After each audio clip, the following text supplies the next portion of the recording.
Maybe we'll get an announcement of Space Force Command before the election's over, being in Florida. We'll see. But I can tell you, of all the presidents we've had in my lifetime as someone who grew up here, we've never had a president who's done more for the state of Florida than President Donald Trump.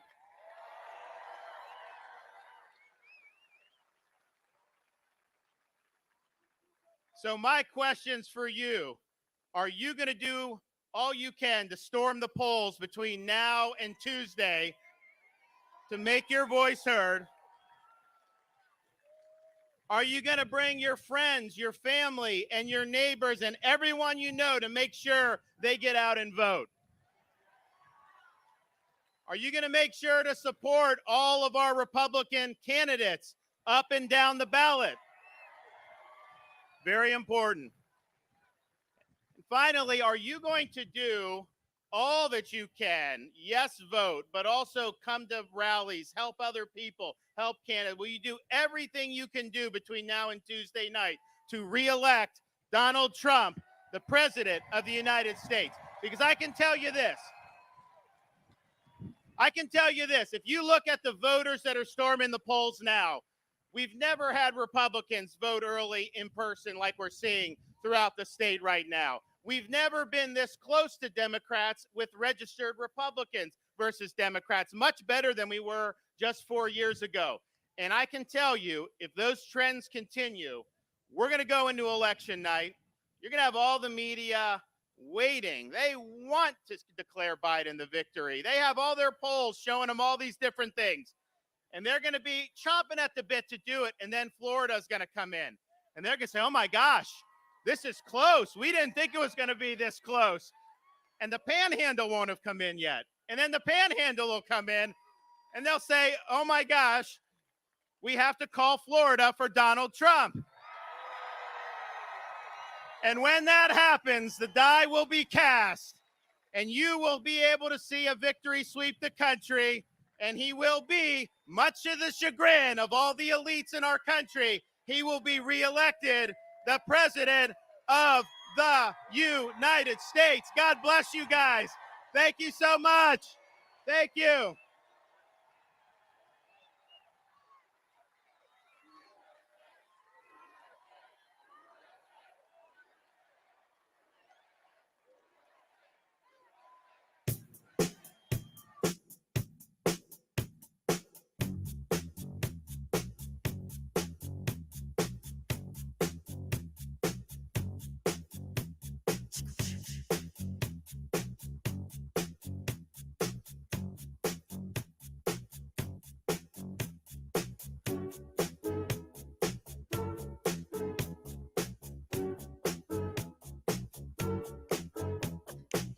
She was more like a beauty queen from a movie scene. I said, don't mind, but what do you mean? I am the one who would dance on the floor and around. She said, I am the one who would dance on the floor and around. She told me her name was Billie Jean as she crossed the scene. Then heavy hair turned with the eyes to dream of being the one who would dance on the floor and around. People always told me, be careful what you do.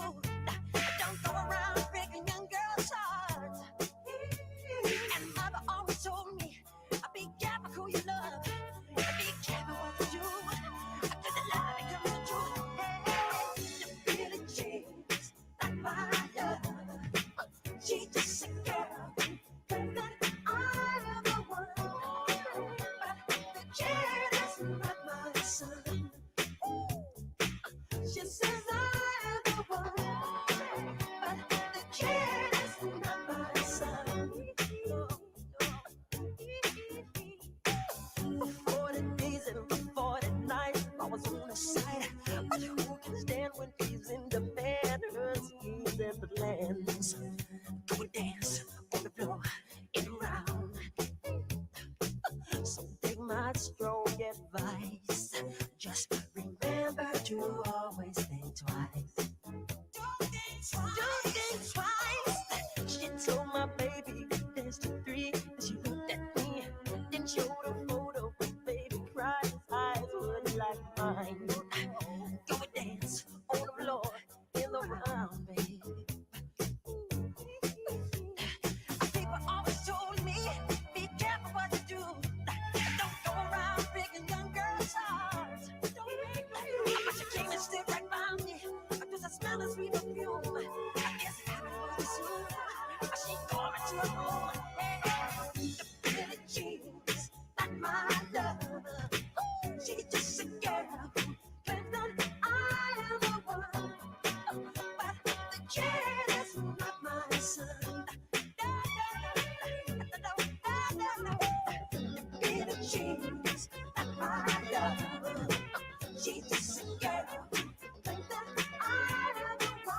jealous of my son.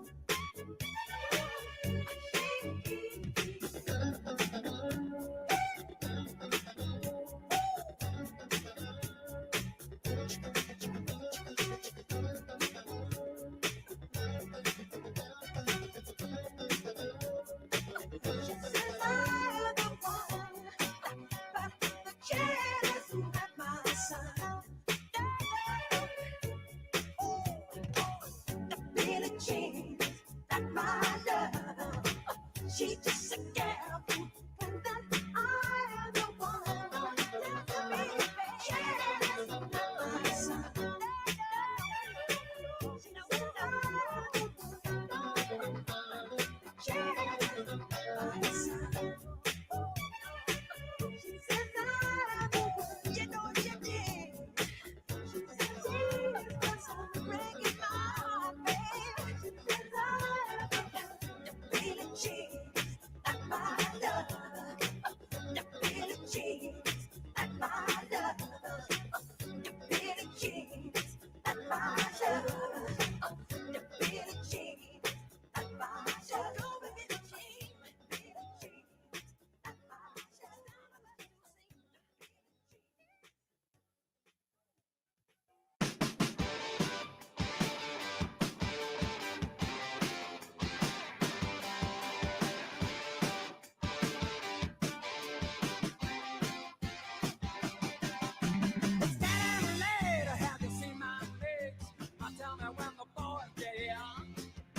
It's 7 o'clock and I wanna rock, wanna get a belly full of beer. My old man's a drunker than a barrel full of monkeys, and my old lady, she don't care. My sister looks cute in her braces and boots, a handful of breeze in her hair. Oh, don't give us none of your aggravation. We had your way to this our plan. Oh, Saturday night's all right for fighting. Get a little action in. Get a battle started at the diesel train. Gonna set the stands alight.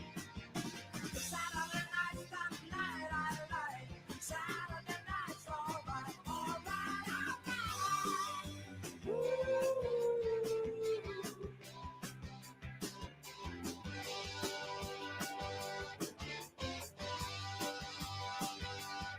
Well, the pack with a tight in here tonight. I'm looking for a dollar to see me right. I may use a little muscle to get what I need. I can sing a little drink and shout out, "Chicken May!" I come along the sounds that I really like. I'm the sound of a switchblade and a motorbike. I'm the juvenile product of the working class, whose best friend is close and the bottom of a glass. Oh, don't give us none of your aggravation. You had a way to just our plan. Saturday night's all right for fighting. Get a little action in. Get a battle started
It's one of the great American success stories. A builder who left his mark on skylines around the world. A businessman with an extraordinary ability to communicate directly with the American people. A leader who grew tired of politicians, leading our country down a road to ruin. He didn't do it for money or power or fame. He had all that. He did it because of his love for our great country. We will make America great again. Donald J. Trump beat the odds, smashed the establishment, and won the presidency for the American people. Donald Trump has defeated Hillary Clinton to become president-elect. Hillary Clinton has called Donald Trump to concede the race. It has been a stunning night. It has been a historic night. Washington, D.C., the establishment is terrified, and they should be. They were all of them wrong, making this one of the greatest upsets in American political history. Immediately upon taking office, President Trump changed things. But change threatened the establishment, and the establishment fought back. Democrat obstruction, phony investigations, the dishonest media. An incredible 92% of stories are negative. No president has seen anything like it. Despite everything they threw at him, President Trump delivered for the American people, and he delivered like never before. Building the strongest economy in American history, 7 million new jobs, the lowest ever unemployment for Black and Hispanic Americans, ending the Biden era of lopsided trade deals that sent our factories overseas, passing the historic USMCA, taking on China, winning the trade war, protecting and strengthening Medicare and Social Security, lowering the cost of insulin, delivering the first real drop in drug prices in 50 years, restoring our military, fixing the VA, bringing our troops home, and taking the world's deadliest terrorists off the battlefield. Soleimani, al-Baghdadi, ISIS, brought to justice. Moving America's embassy to Jerusalem, a new era of strength and solidarity with our ally Israel. Negotiating a historic peace deal between Israel and the United Arab Emirates. Securing our border. Miles of new border wall being built. Illegal immigration dropped to the lowest point in a decade. Tackling the coronavirus head-on. Banning travel from China.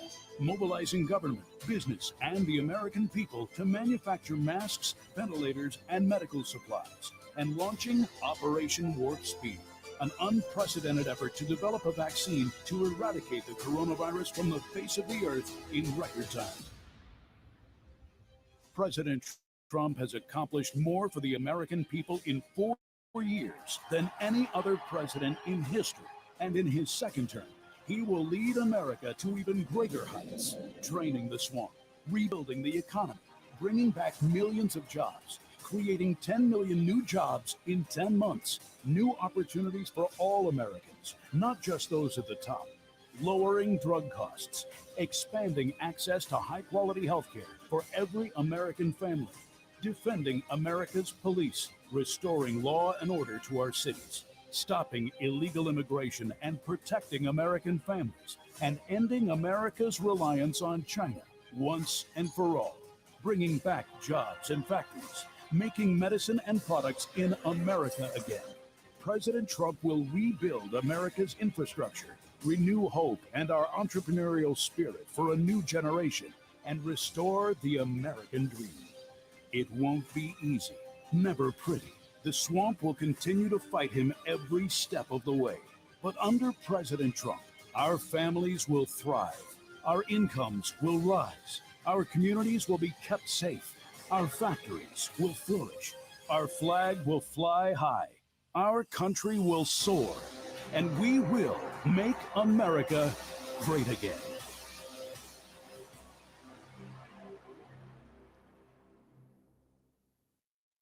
Is this the real life?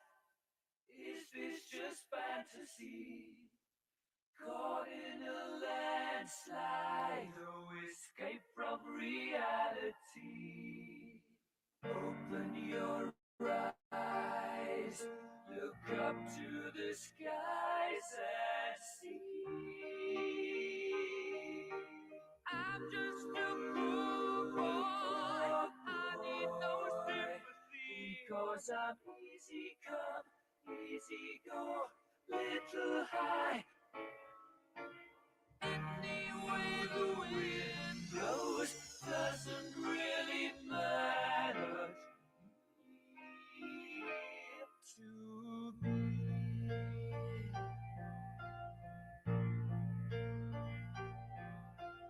Mama just killed a man, put a gun against his head, pulled my trigger, now he's dead. Mama, life had just begun, but now I've gone and thrown it all away. Mama,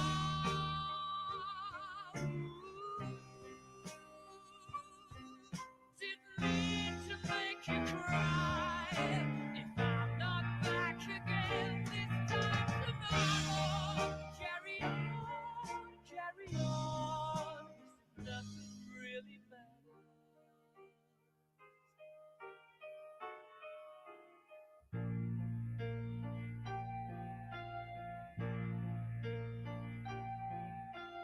Too late, my time has come. Sent shivers down my spine, body's aching all the time. Goodbye, everybody, I've got to go. Gotta leave you all behind and fade. Mama, window, I don't wanna die. Sometimes wish I'd never been born at all.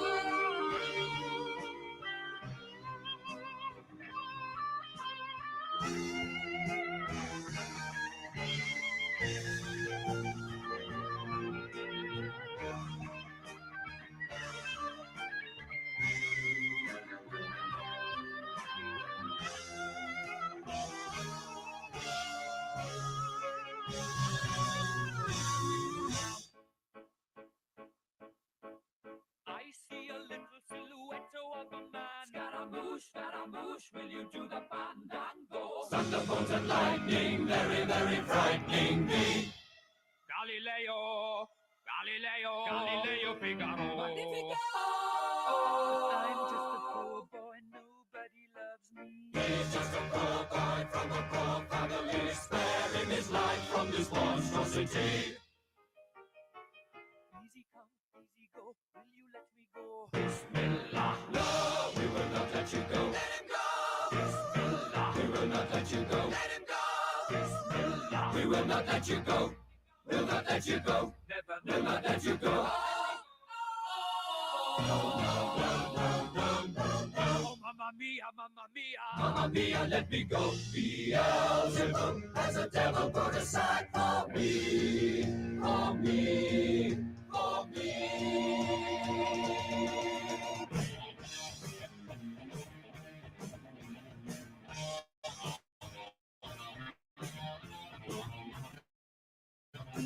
So you think you can stop me and spit my eye?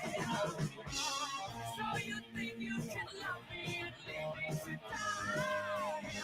Oh, baby, can't do this to me, baby. Just gotta get out, just gotta get right out of here.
jean baby, LA lady, seamstress for the band, pretty eye, pirate smile, you marry a music man, ballerina, you must have seen her dancing in the sand. Now she's in me, always with me, tiny dancer in my hand.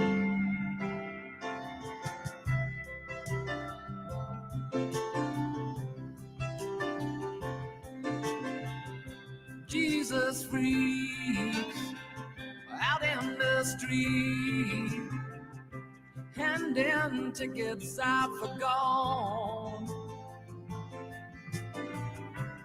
turning back, she just laughs. The boulevard is not that bad. Piano man, he makes a stand in their auditorium, looking on. She sings the songs, the words she knows, tune she hums.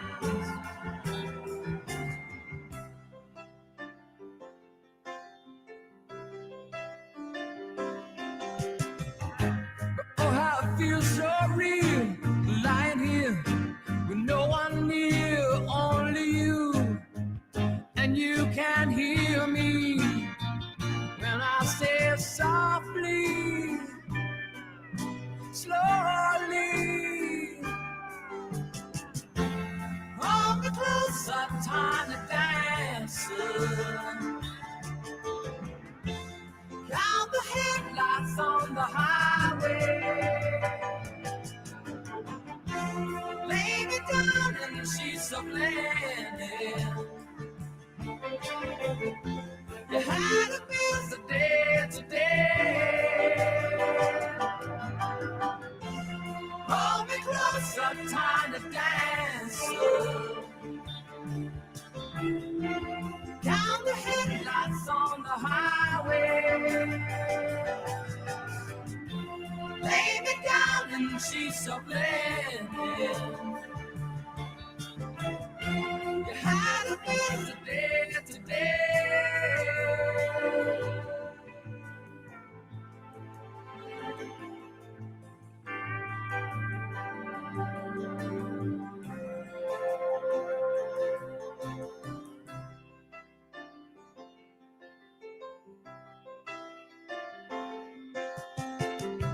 Blue jean baby, LA lady, seamstress for the band,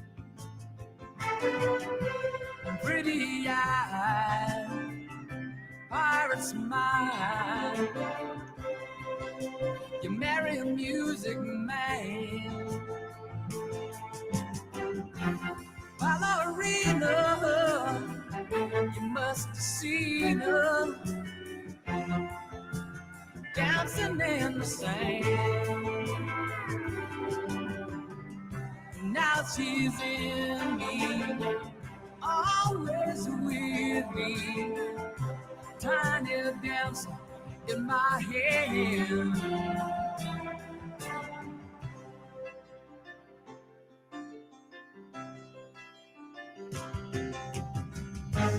Oh, how it feels so real, lying here with no one near, only you, and you can hear me when I say softly,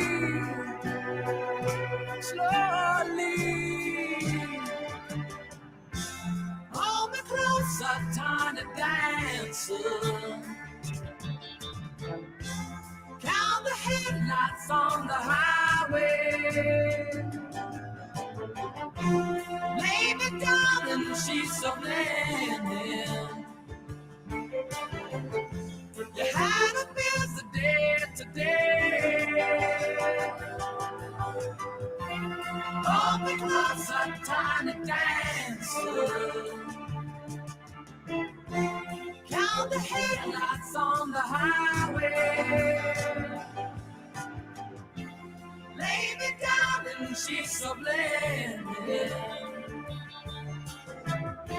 You had a busy day today.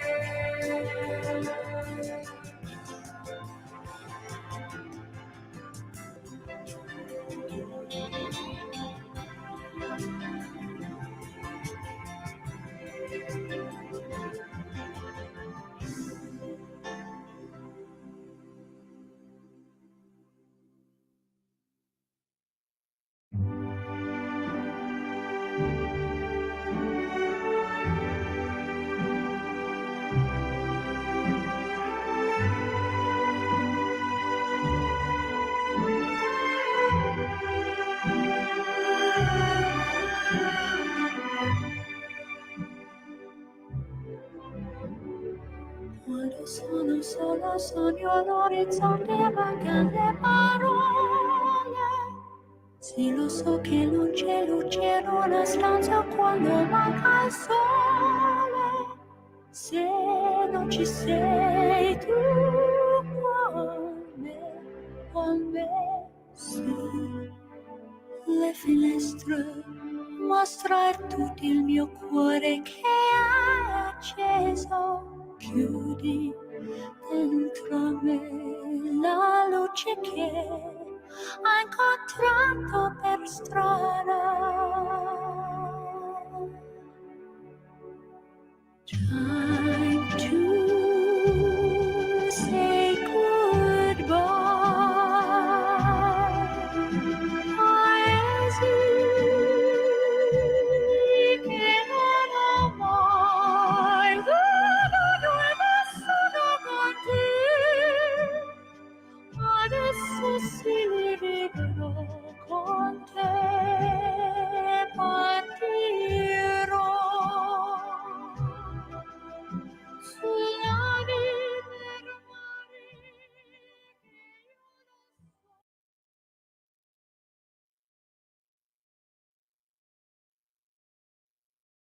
Please, please, please, please. Please, please, please. Honey, please. Yeah, yeah. Oh, yeah. Yeah. I love you so. Baby, you did me wrong.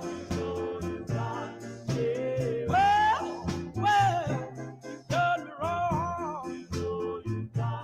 me wrong. So you done me wrong. Well, oh, well, took my love, now you're gone.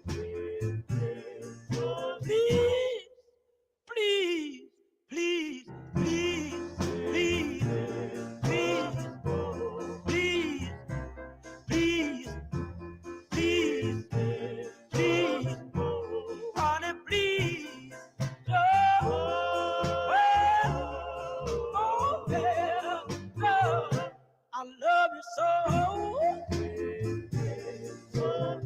I just wanna, yes, I, I, I, I,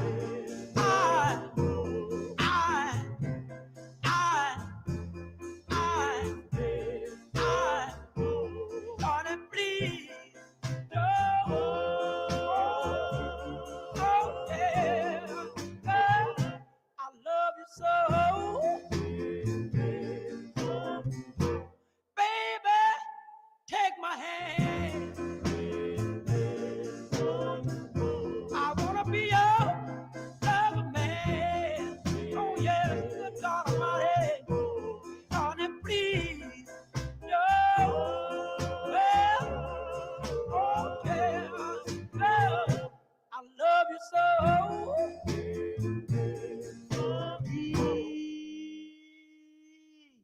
Don't go.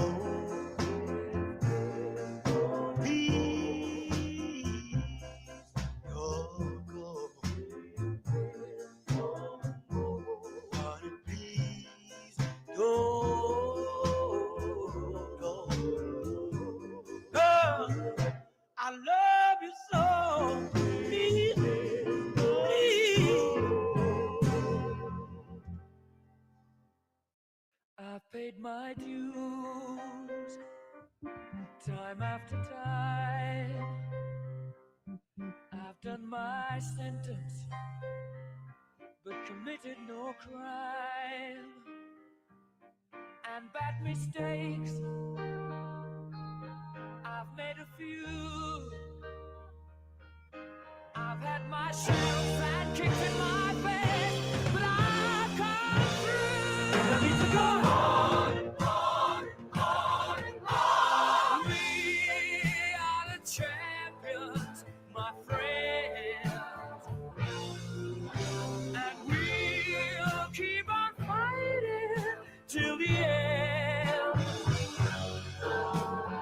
We are the champions. We are the champions. No time for losers, 'cause we are the champions of the world.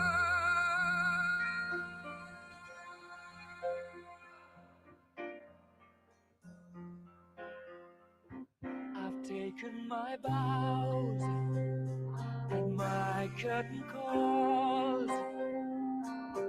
You brought me fame and fortune and everything that goes with it.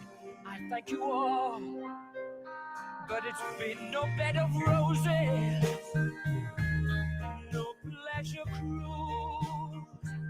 I consider it a challenge before the whole human race, and I ain't gonna lose.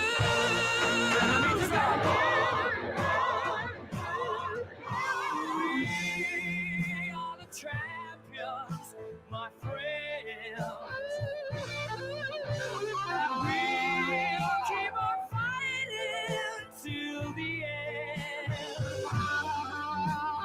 We are the champions. We are the champions.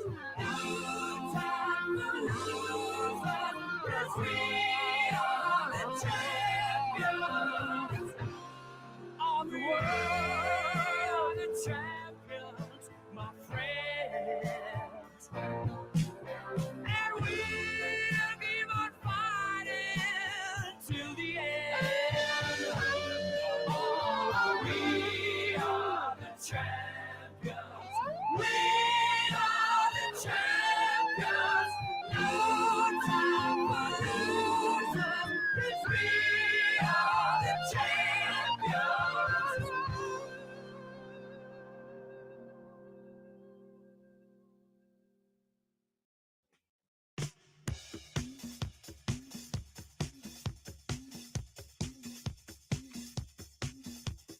Body, body, wanna feel my body, baby.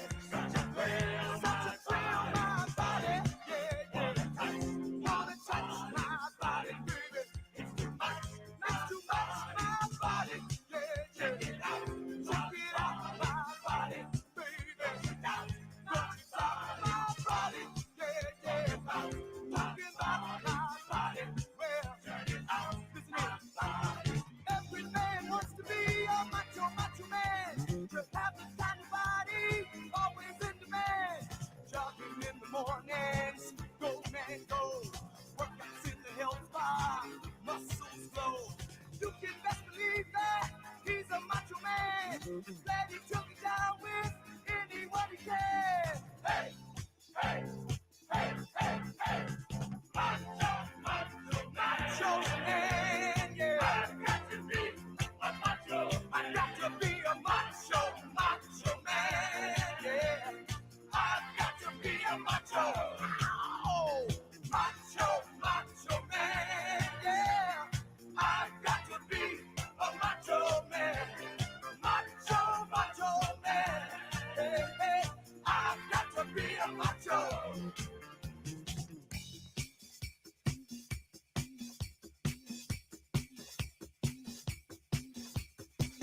body. It's so hot, my body, baby. Love to fuck my body, yeah, yeah. Love to please my body, baby. Don't you tease my body, yeah. You adore my body, baby. Come explore my body, yeah, yeah. Baby, got my body, baby, so good. Hey, you can tell him macho, he has a funky walk. His western shirts and leather always look so boss. Funky with body, he's a king. Call him Mr. Ego, dig his chains. You can best believe that he's a macho man. He likes to be the leader, he never dresses strange. Hey, hey, hey, hey, hey. Macho man, yeah. Ladies and gentlemen, please welcome the 45th President of the United States, Donald J. Trump, and the First Lady, Melania Trump. And I'm proud to be an American, where at least I know I'm free. And I won't forget the men who died, who gave that right to me. And I gladly stand up next to you and defend her still today. 'Cause there ain't no doubt I love this land. God bless the USA.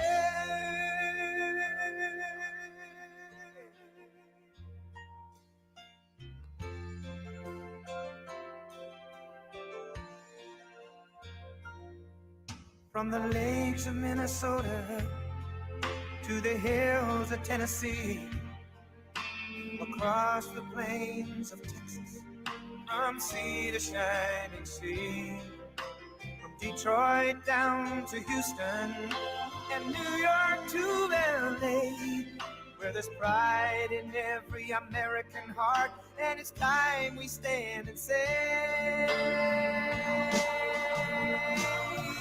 that I'm proud to be an American, where at least I know I'm free.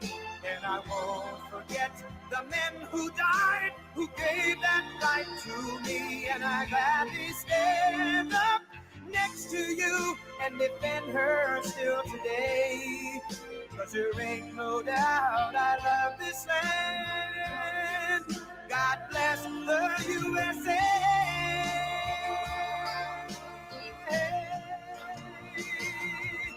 And I'm proud to be an American, where at least I know I'm free. And I won't forget the men who died, who gave that right to me. And I gladly stand up next to you and defend her still today. 'Cause there ain't no doubt I love this land. God bless the USA.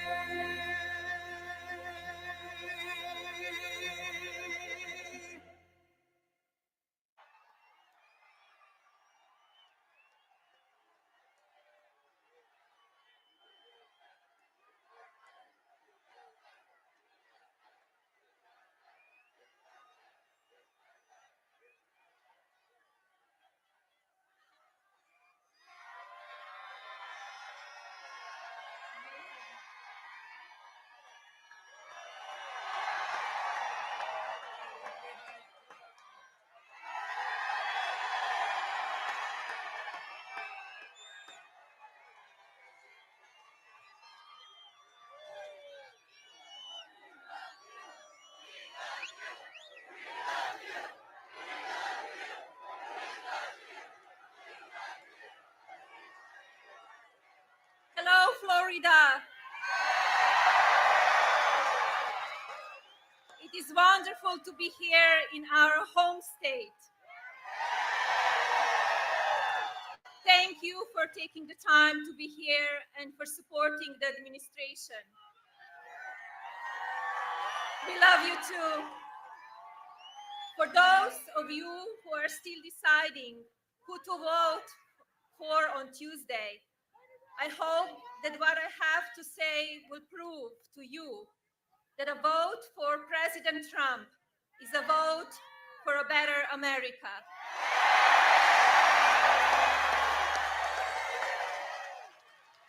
In a time when hate, negativity, and fear are the messages the media streams into our homes, and the large tech companies are protecting political censorship, we need to remember what is really important.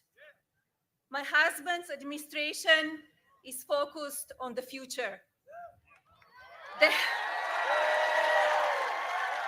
health and safety of the American people, the education and well-being of our children, the safety and security of our streets and communities, and the protection of our fundamental family values. Under Donald's leadership, we have blocked out the noise and focused on you, the American people. Under my husband's leadership, our nation is respected again. Our borders are safer.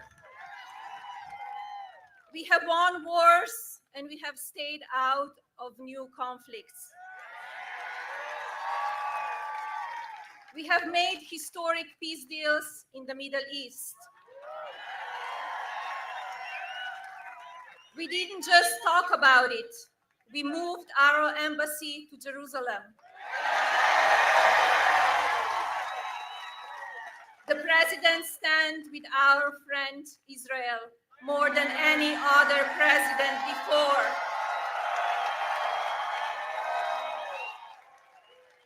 Our allies are now doing their fair share globally. Our economy soared and unemployment shrank. Our military is stronger than ever. Opportunities for women and especially working mothers expanded in our workforce. Healthcare for every citizen remains a priority for him. And as you have seen over these past years, he won't stop until he gets it done.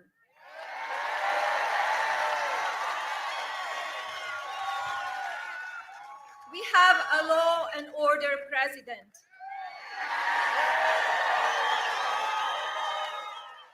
Donald fights to protect and support all our people. He also fully supports our men and women in uniform, while others are calling to defund them. We have faith in our judges and our legal system to rule justly. We respect our heritage and we condemn all hate.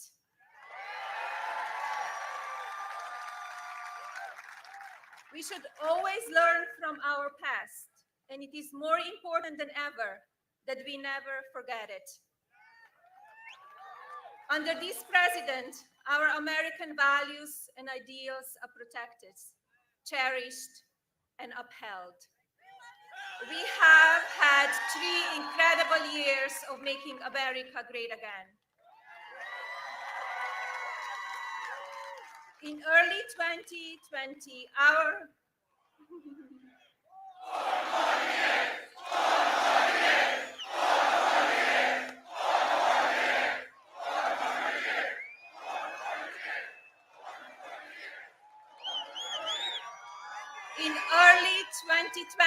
our nation began feeling the effects of a global pandemic, a virus that invaded our nation and no one really understood. Now, because of our amazing medical capabilities and resources, we are in the process of developing powerful therapeutics and vaccine. A vaccine is not a partisan issue. If you are not supporting the safe production of a vaccine, you're not supporting the health and safety of the American people.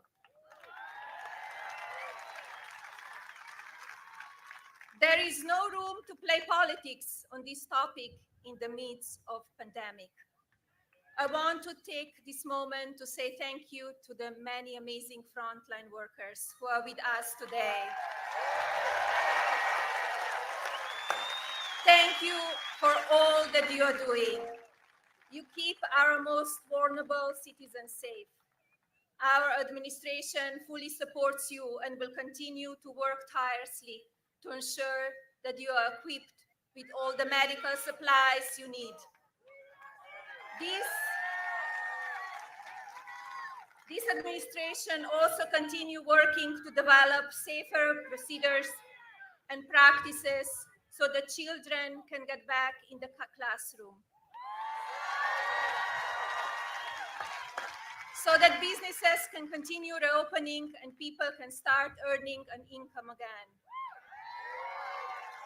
This president and his team are focused on not only destroying the virus and building back the economy, they're focused on the creating ways for people to safely stop isolating and start gathering with friends again on a safe distances. This is about mental health as much as it is psychical.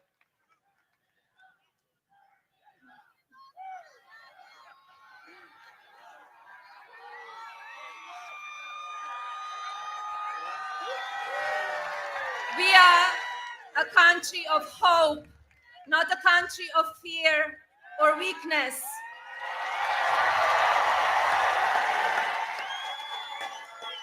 And we have a leader who shows us that every single day.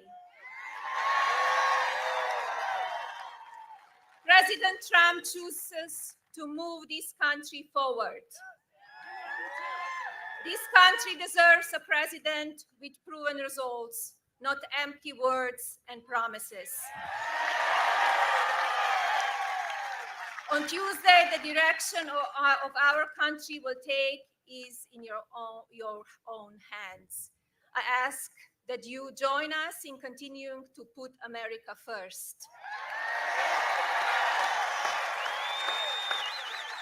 Together, we will overcome this pandemic and continue building the brightest future for generations to come.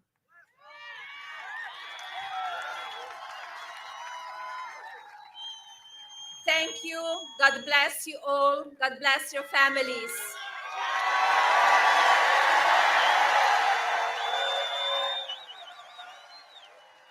It is now my pleasure to welcome the President of the United States, Donald J. Trump.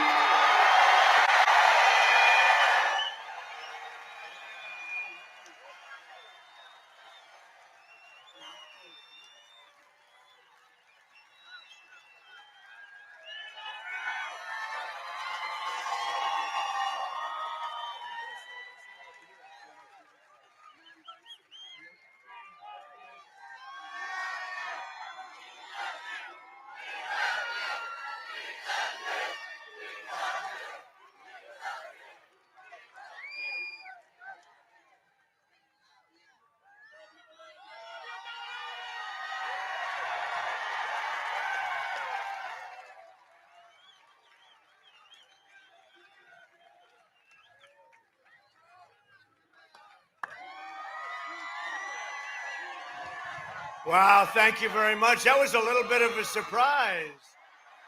That was a surprise. Thank you, Melania. Good job. They love our First Lady. They love our First Lady. Always have. And America is blessed to have you. Thank you very much, honey. That was good.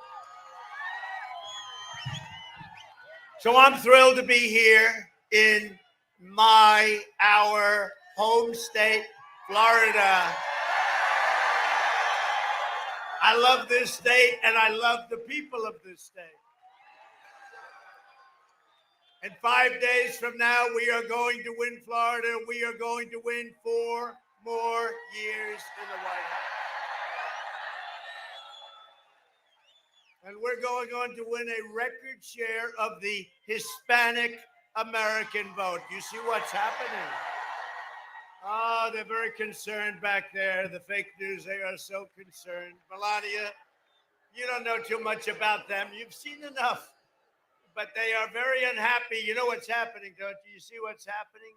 We've led Florida every single day. What's going on? This is a terrible thing for them.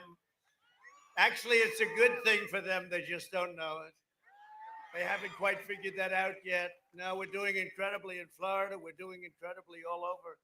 And this isn't based on polls. This is based on fact. This is based on votes that are coming in. But you have to get out and vote. We are creating the greatest red wave in the history of our country. Oh, it's been amazing. We'll talk about it in a little while. I want to get some of the little introductions and introductory things out.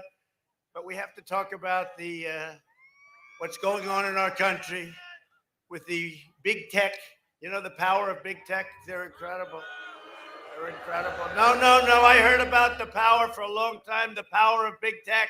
I heard about it 4 years ago. Sir, big tech is against you. They're tremendously powerful.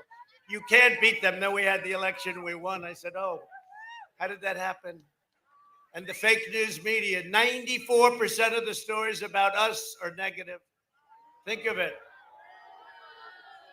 Think of it. 64% of the stories about Sleepy Joe are positive. How the hell do you have a positive story about this guy? How do you have a positive story about him? This election is a choice between my plan to deliver historic, and you know what this is going to be, right? Historic. This is historic prosperity. Another major tax cut to go along with the biggest tax cut in the history of our country. And record job growth. And Joe Biden's plan is to deliver punishing lockdowns. He's going to lock you down. And Florida's all opened up. You have a great governor. Did he speak too long today or not? No? No, I watched him on the plane. I said, oh, look, there's Ron. You know, they have the little thing in the box. I said, oh, look, there's Ron. He's speaking. He looked like he was up there a long time. No? She's saying yes. He's a great governor. You have a great governor. He's a great guy.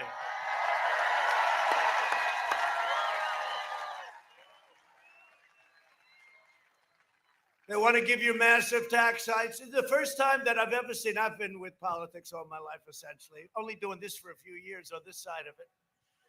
But we've done well, haven't we, when you think? A senator came into my office and said, sir, an older guy, nice guy, total pro. Sir, I've been in 9 races and I've won 7 of them, sir, and I'm a United States senator. I said, Senator, I've been 1 race and I've won 1. Now we want to win 2, but I won 1. But it was the presidency. We took them all by surprise, didn't we? We took them by surprise. They're still trying to recover. And you will have a crippling depression, the likes of which you've never seen if Sleepy Joe becomes your president. And your 401ks, throw them out the window because you know what's going to happen. And you know, our stock market has a big headwind. The headwind is if he wins. And we are doing great. Do you see the number today? 33.1 GDP, the biggest in the history of our country by almost triple, right? Almost triple.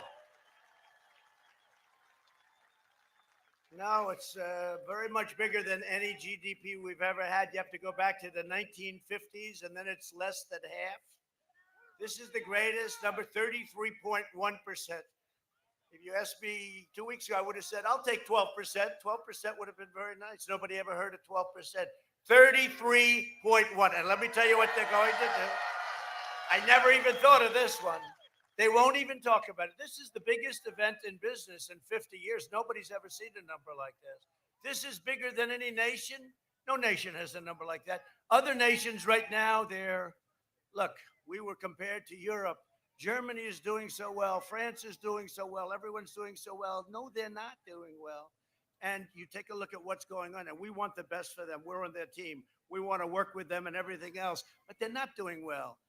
They're spiking up big. They're shutting down. They're locking down. I disagree with that because we're never going to lock down again. We locked down. We understood the disease, and now we're open for business, and that's what it is. And that's what it is. This explosive economic growth is 4 times greater than what the experts expected. They expected a number that would be like 7%, 8%. But here's what's going to happen. You're going to go back home. You're going to say, that was incredible. Melania was unbelievable. The governor was incredible. I've never heard anybody speak like that. Trump was okay too. But we have no choice. We have to vote for Trump because it's between Trump and Sleepy Joe, and anybody beats Sleepy Joe. I could take a couple of these guys. They're friends of mine. They're not good people. They're better than Joe, I will tell you. Now, do you believe what I'm running against? I'm running against the worst candidate in the history of presidential politics. I don't care, win, lose, or draw. This is the worst candidate in the history. He shouldn't be there because Pocahontas kept going instead of getting out. Then it would have been against Bernie, which would have been fine too. You know what? You would have had a more energetic base if we had Bernie. That's one thing. Because I don't know if they have a base. Here's what's happened. He goes for a speech. They're showing you thousands and thousands. Look, as far as all the way back to that building, as far as the eye can see. And Biden is leaving his basement today. He took the lid off. You know what he does? He takes the lid off, runs to the closest part of Delaware, like if he can get a little piece of Pennsylvania. People in Pennsylvania are wise to him. They know all about his no fracking, no fracking, no fracking. Then he gets to Pennsylvania. He learns it's 1 million jobs. And by the way, Pennsylvania, they give us that you can fire up your factories. They give us the energy, and it's inexpensive energy. So he goes to Pennsylvania. All of a sudden he changes. Yes, I have nothing against fracking. And the press doesn't call him out on it, right? And they don't call him out on where's Hunter. They don't call him out, where's Hunter?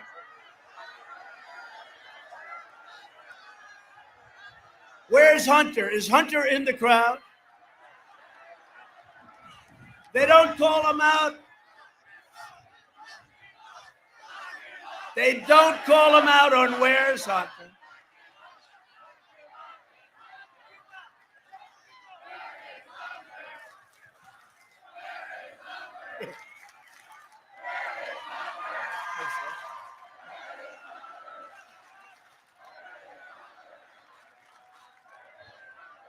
It's crazy. It's crazy. You know, some people said I get a call from all the experts, right? Guys that ran for president 6, 7, 8 times. Never got past the first round, but they're calling me up. Sir, you shouldn't be speaking about Hunter. You shouldn't be saying bad things about Biden because nobody cares. I disagree. You know, maybe that's why I'm here and they're not. But they say, talk about your economic success. Talk about 33.1%, the greatest in history. Now, look, if I do, I mean, how many times can I say it? I'll say it 5 or 6 times during the speech. 33.1. But you look at that, and you look at Tucker Carlson, what he did the other night. Right? Great. And followed up by Sean, and followed up by Laura. And the next day, nothing at all, right? Nothing. Nothing in the New York Times, the fake New York Times. Hey, how about Anonymous? Did we see Anonymous? A low staffer. Anonymous turned out to be a guy. I'm trying to figure out, I don't know who the hell this guy is. So the New York Times said, a senior White House official. Nobody knew who he was. This was look, we are in big trouble with the press. They are truly the enemy of the people. They are the enemy of the people.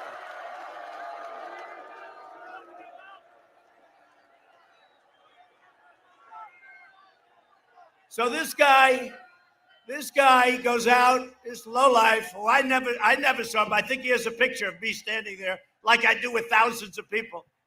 This lowlife goes out and he writes a book. By the way, when he left, he had nothing but praise for the Trump. Oh, it's incredible, incredible. Then somebody gets him at the New York Times, the fake New York Times. And all of a sudden he becomes nasty. And he writes, and they say, a top White House official. Well, he was a staffer, low, had nothing to do with the White House. He had nothing to do. And he goes in, and you know what? There should be major criminal liability for some scum like this. And you know, for a year, everybody walks into my office, Secretary of State Pompeo. I could name every one of them, all good people. I'm looking at them and saying, I wonder if that could be the one, right? You know. And it turns out to be this lowlife that nobody knows who the hell he is. He had nothing to do with us. I don't think I ever met him, and I might have met him. I think somebody said, he has a picture of me standing someplace. This is a disgrace to our country. It shouldn't happen, and he should be prosecuted. Are you listening to me back in Washington? He should be prosecuted. Along with the New York Times, because it was a story made up, it was fake news made up by the New York Times. And you know who he works for now? CNN. He works for CNN right there. See the camera right there with the light that just went off. It just, see that, honey? That red light just went off. Fake news, CNN, and Anderson Cooper.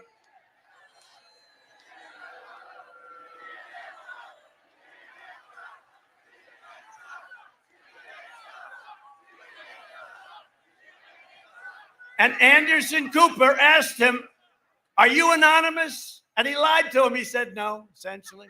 Said, no, I'm not. And he works for CNN. I would think CNN would be firing him about, but this is a real lowlife. You know who else he works for?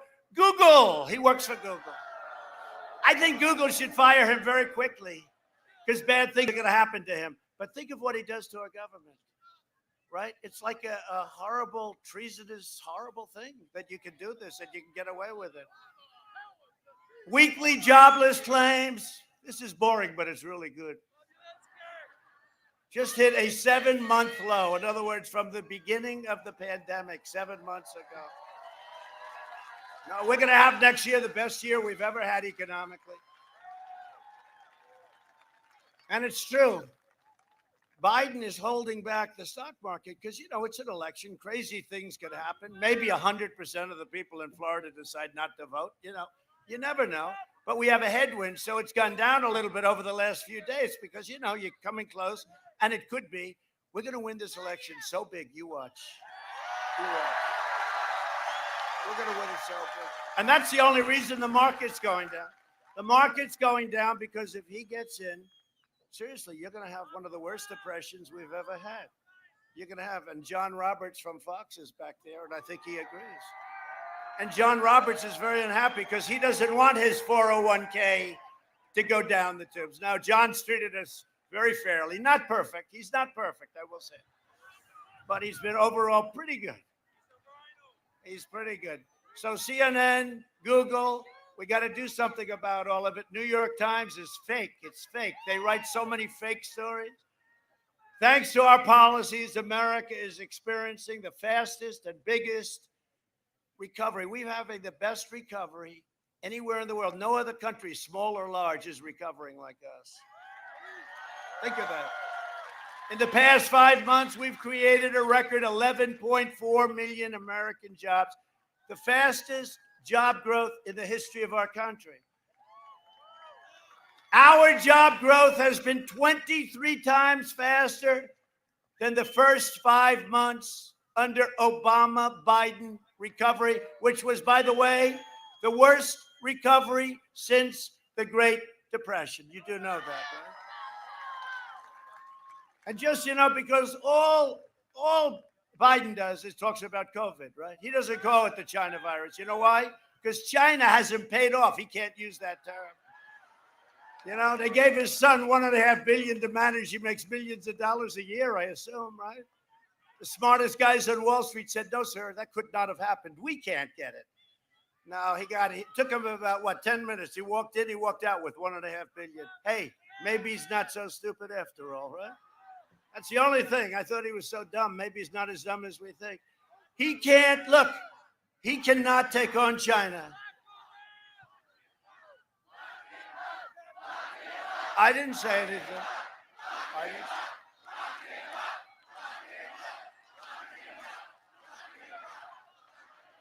The problem is Biden is the biggest story, no, the second biggest story. The worst was when they spied on my campaign and they got caught. That's the biggest political corruption story in the history of our country. But this could very well be second. And we have what's called the laptop from hell. The laptop from hell. From what I've understood, you only have seen a tiny portion of it. But you know what the press is now doing? They're blaming Russia. It's Russia that did it. Russia's the one that created the laptop. And Russia brought it into that little shop to have it fixed. Russia. I think Russia's looking at us and saying, those people are stone cold crazy. No, it was Russia's fault. They said it loud and clear. It was Russia, Russia, Russia. Aren't we tired of this crap? I saw Schiff. I saw Schiff the other day, 2 days ago, watermelon. You know, he looks like a watermelon head, right? Remember he lied in the halls of Congress? He read my conversation with the president of Ukraine, but it wasn't my conversation. Hey, how great. Do we love those people that took down the language? Professional military people, word for word for word. If I didn't have it, it would have been my word against Shifty Schiff, right? 8 times he said quid pro quo. Think of what that means. 8 times you've asked for the same thing.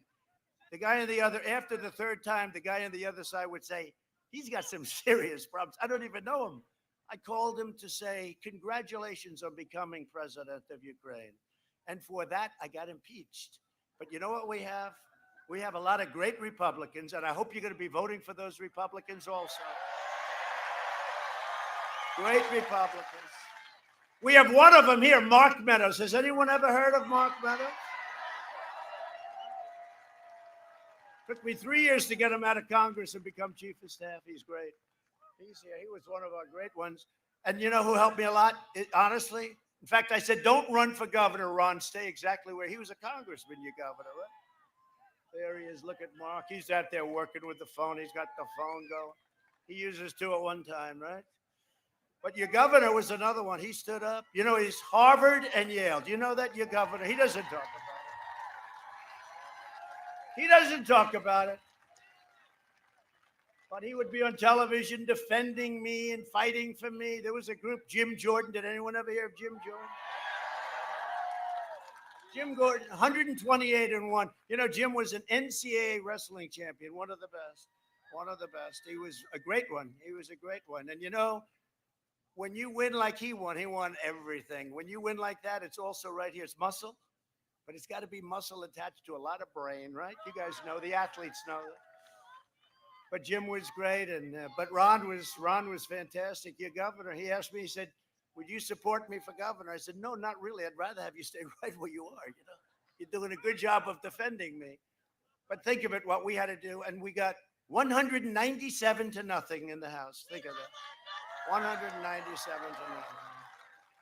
And then we went to the Senate, and we had 52.5 to a half. You know who the half was, but that's okay. That was the guy that Sleepy Joe Biden, he couldn't remember his name. Remember, he said the guy from, isn't he, the governor from that place, Utah. I don't know his name. I can't remember his name. It was Romney. No, Sleepy Joe's a little bit off. Let's face it, Sleepy Joe is shot. And I'm not a fan of his, and he's not a nice guy. Just, you know, I feel better. If he was a nice guy, I couldn't say these things. He's not a nice guy. Now he doesn't remember whether or not he used to be a nice guy. He was never considered smart. He was a touchy-feely guy. You know those guys? Touchy-feely. But not a nice guy, not a smart guy.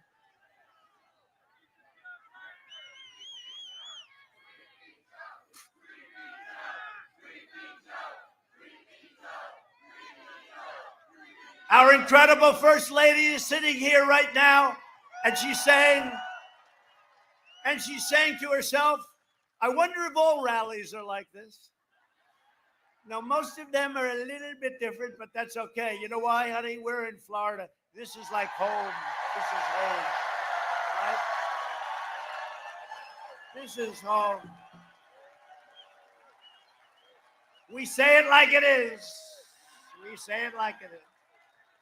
We created the greatest economy in history, and now we are doing it again. See all that hat, that beautiful hat? It's Make America Great Again, right? We're going to make a new one. It's Make America Great Again.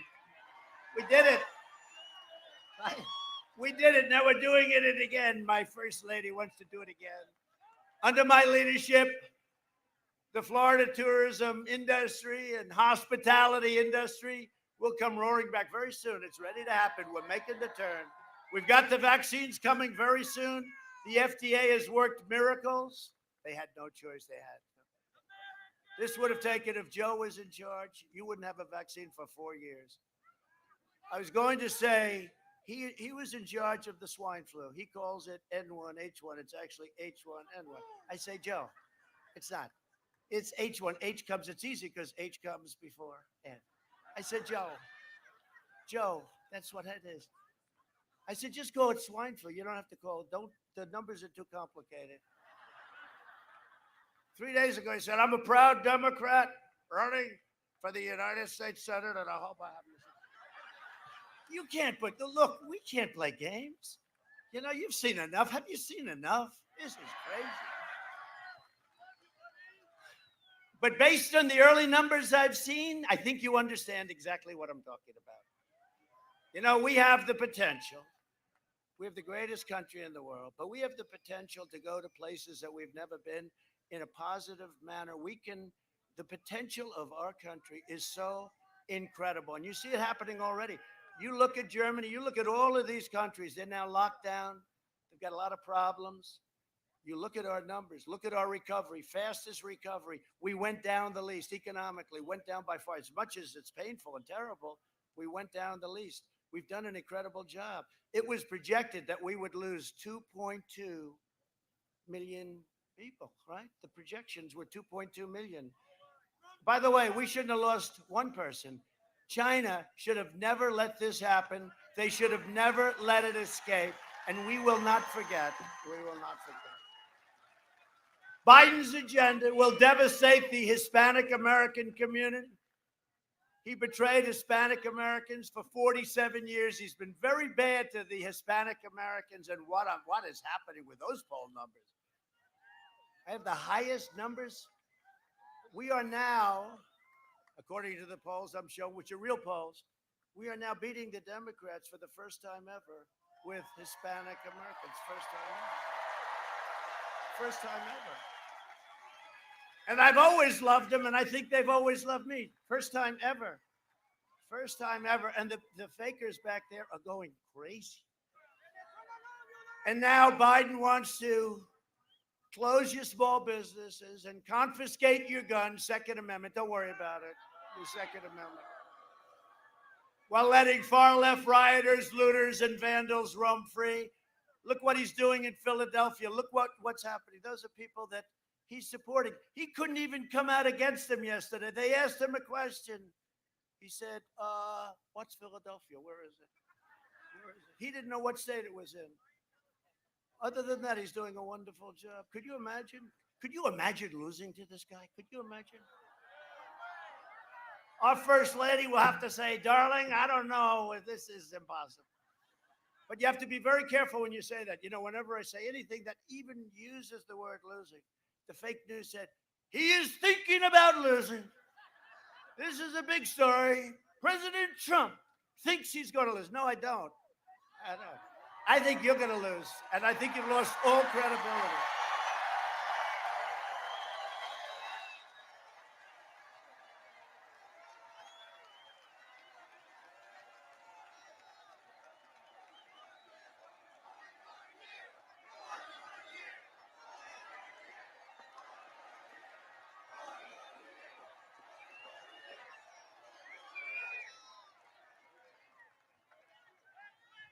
And our elegant First Lady sits and she says, what the hell is happening here? This election is a choice between the American dream and a socialist nightmare. That's what it is. It's socialism. Venezuela, I used to say Venezuela on steroids. This would be, if they got in, a very, very, very large version of Venezuela. And it can happen with the Green New Deal and all these crazy, you know, look, AOC +3. I heard she's very insulted that I call her AOC. I'm not. I call her AOC +3. That's the three characters that like Ilhan Omar. I'm going to win Minnesota because of Ilhan Omar. She tells us how to run our country. She's telling us how to run our country. I don't think so. Ilhan Omar. So we're going to win the state of Minnesota for two reasons. Her And the fact that when Minneapolis had their problem, they should have called us sooner. But when they called us, how long did it take? 25 minutes? It was extinguished. We could have done it in the first hour instead of waiting for a week and a half. But the governors, they have to call, and I give the governor credit. He eventually called. They should call us, I'll tell you, Oregon. They should call us in Portland. Oh, would I love to go in with the anarchists? They would last 15 minutes. Our guys, you got to like hold them back. They want to let us in, sir. We'd like to go in. I meet them. I see troops. Sir, we'd like to go into Oregon. We'll take care of it. I say, just calm down.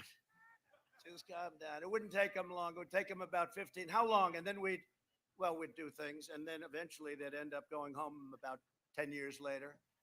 Back home to mom and dad where they started, in the basement. Antifa. You know Antifa? So Biden called it an idea. He said, Antifa's just an idea.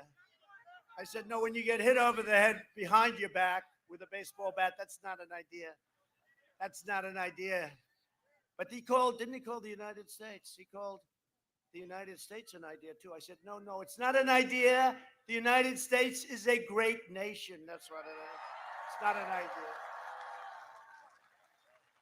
He called us an idea, so he puts us in the same category as Antifa. As long as I am president, America will never be a socialist country, and I say it all the time. This election will decide whether our children will be condemned to the misery of socialism or whether they will inherit the glorious legacy of American freedom. This election will decide whether the Biden-Harris, how about her? How about her? I'll tell you what, when our great vice president, Mike Pence, debated her, it was a total, you know the expression, if it were a fight, they would have ended it. Within 2 days, they were saying the fake news. She did magnificently well against Mike Pence. No, that's what happens. You do great. 2 days later, you realize they have it down that you lost. Now, Mike did fantastically. He's a great vice president. He works very hard. I'll tell you one thing, his kids are in the military and they're teachers. I guarantee you one thing, Mike Pence has not made hundreds of millions of dollars by scamming foreign countries. Because that's what they've done. They've made hundreds of millions of dollars. And they can't, and nobody wants to talk about it. Look at that. Oh, are they doing that on purpose? Are they friend or foe? I don't know, I actually felt good. I felt water in my face. I said, where the hell is that? They may be doing that on purpose. Let's find out if they're friend or foe. And if they're foe, let's take care of those son of a bitches. Look at that.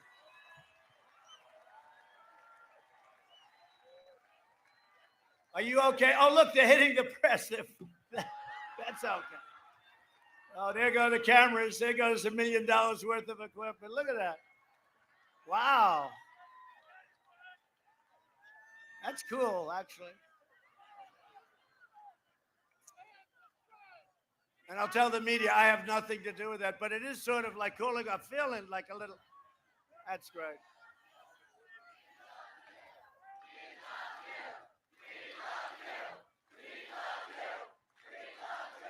It's amazing. It's amazing. And I say it all the time because we've liked Ronald Reagan. We've liked a lot of, people. Mostly they're stiffs. Mostly. Generally speaking, they don't do the job, right? But we've had good ones like Ronald Reagan. He's the one I think about. But nobody ever chanted. First of all, he'd never get a crowd like this. He'd have 200 or 300 people. There'd be in a ballroom. That was like the norm. Nobody had. You had to see yesterday. We had 35, 40,000 people. We were in Arizona the day before, 2 days before. We were in Pennsylvania. We did 3 in Pennsylvania, one bigger than the next, like this. And you know what's common? The love. It's all the same. The love is incredible. Love for our country. It's the love for our country. But there's never been a chant, we love you. I'm watching this guy here. He looks like he could take on anybody in the world. He's a big, strong guy. I don't think he's ever cried in his life before. And I see him wiping away tears. We love you. We love you. This guy, He hasn't cried since he was a baby and probably didn't cry then either. And now he's crying. No, there has never been that chant before, and I appreciate it. And I'll cry. That's why I ended early. I'll cry, except I don't want them to say, your president broke down in tears today. I don't know. That's not cool. We don't want President Xi of China to say, gee, I just saw something that surprises me. You know, we've taken billions and billions of dollars out of China. We gave 28 billion to our farmers, 28 right out of China. I don't want to have. But then the plague came in, right? Then the plague came in. That's sort of everything. You know, we made a great deal with China. The ink wasn't dry before the plague came in, so it's a whole different feeling. I will say 3 weeks ago, they ordered more corn, more soybeans, more beef than at any time in the history of this country. So they obviously think I'm going to win. They obviously think we're going to win. And they want to make us happy, but we're not happy because that should have been stopped. And it's not here, all over the world. You see what's going on in Europe. It's so sad. But you see what's going on. 188 countries all over the world. What China has done to this world, what they've done. People come up to me, they're clothed in masks and stuff and this. Hello, President. Hello. I said, look at this. What China has done to our country. I may do that. You better be careful. What China has done to this country, it's not the first time either.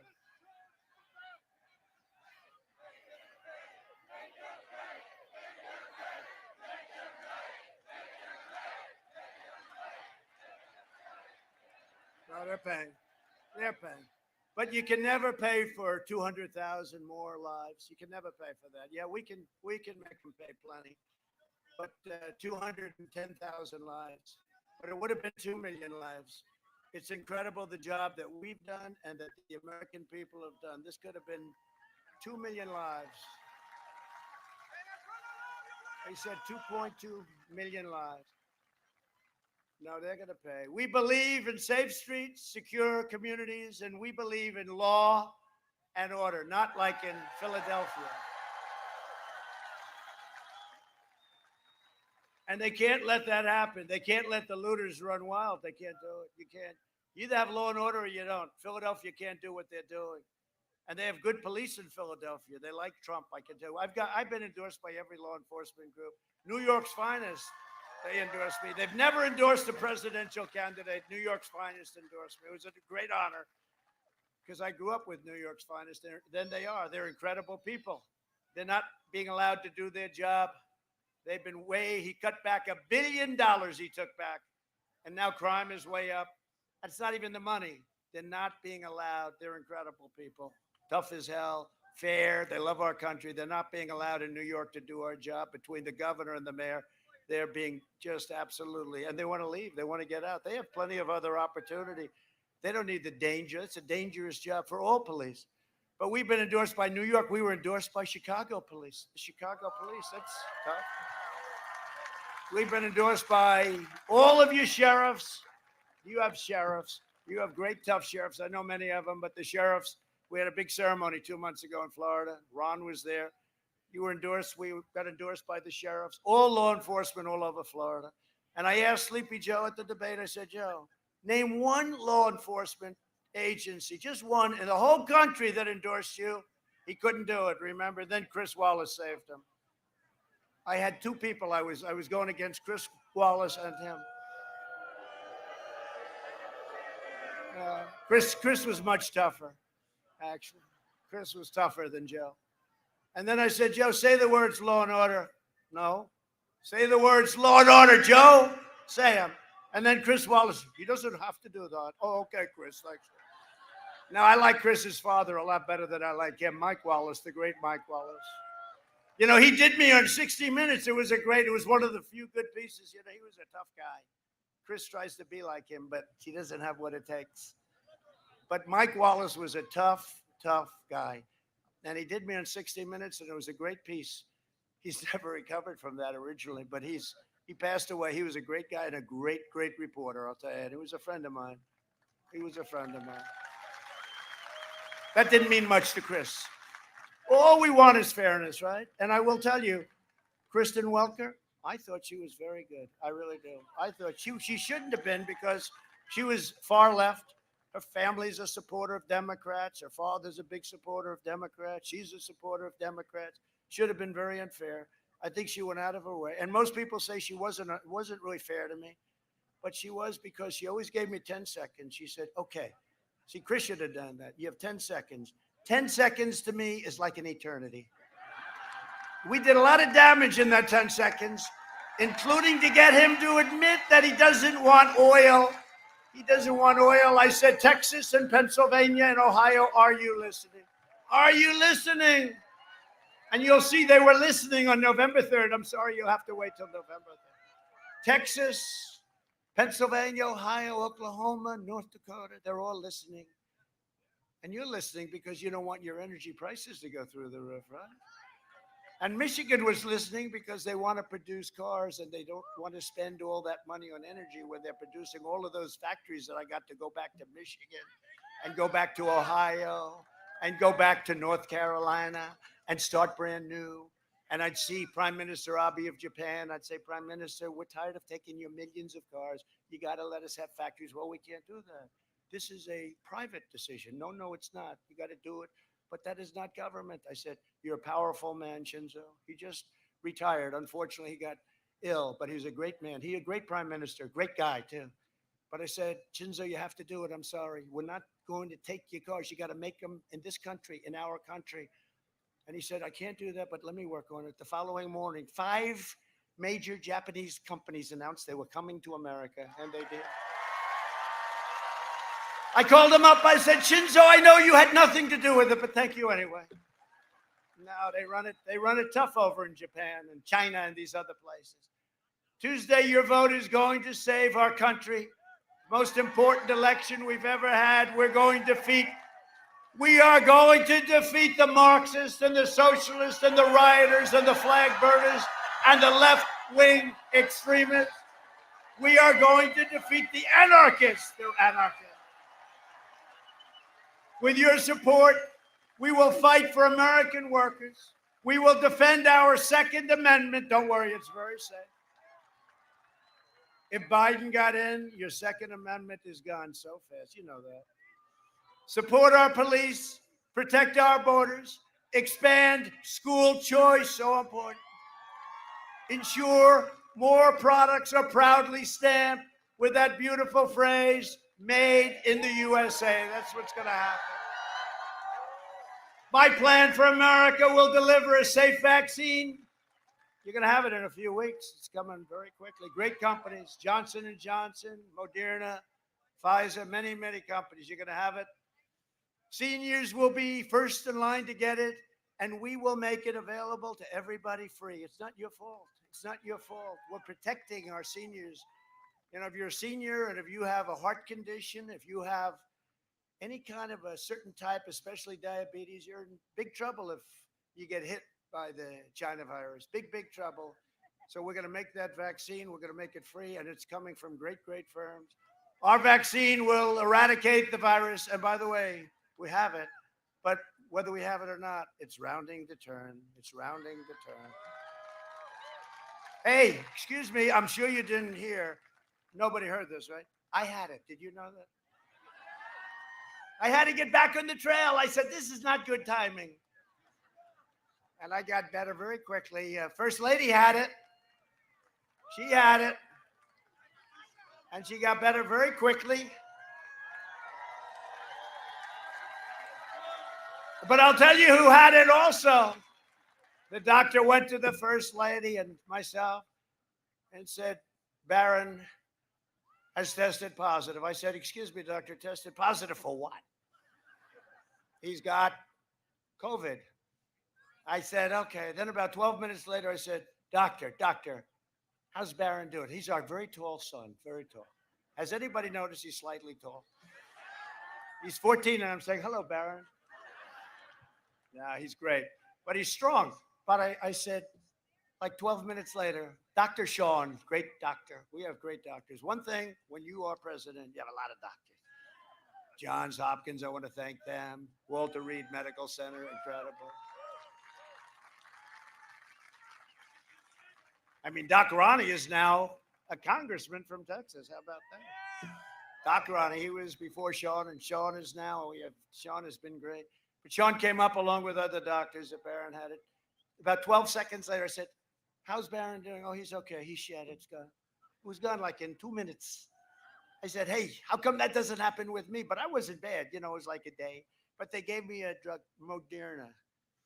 Who the hell knows? This was a very, Moderna makes it. I'll tell you who makes it really a great version. They say Eli Lilly, right? Regeneron. And they gave it to me. And I woke up the next morning and I felt I could have taken the toughest, meanest person in this group. Regeneron. Now, I don't know whether or not it worked. I like to think it had no impact. I made a statement. I said, well, I'm in no trouble because I'm young and I'm in perfect physical shape. I'm a perfect physical specimen. And CNN went crazy. He's not young and he's not imperfect. They can't take a joke. No, but I was better. I was better quickly. I was better very quickly. We reduced the fatality rate 85%, and now we have the lowest infection fatality rate anywhere in the world by far. Thanks to our unrelenting efforts. And by the way, remdesivir was also approved. It's supposed to have a great effect. I mean, I said, give me whatever the hell you have, just give it to me. I wasn't choosy. You know, the first lady, I don't want anything. I don't want, she's very particular, right? If I say, take an aspirin, you'll feel better. No, I don't want an aspirin, right? She doesn't want that. Only 3% of hospitalizations are right now China virus. So think of that. So our hospitals are ready if something should happen. But that's what, yeah, I appreciate that. He said, we trust you. You can. We are doing the greatest job of this.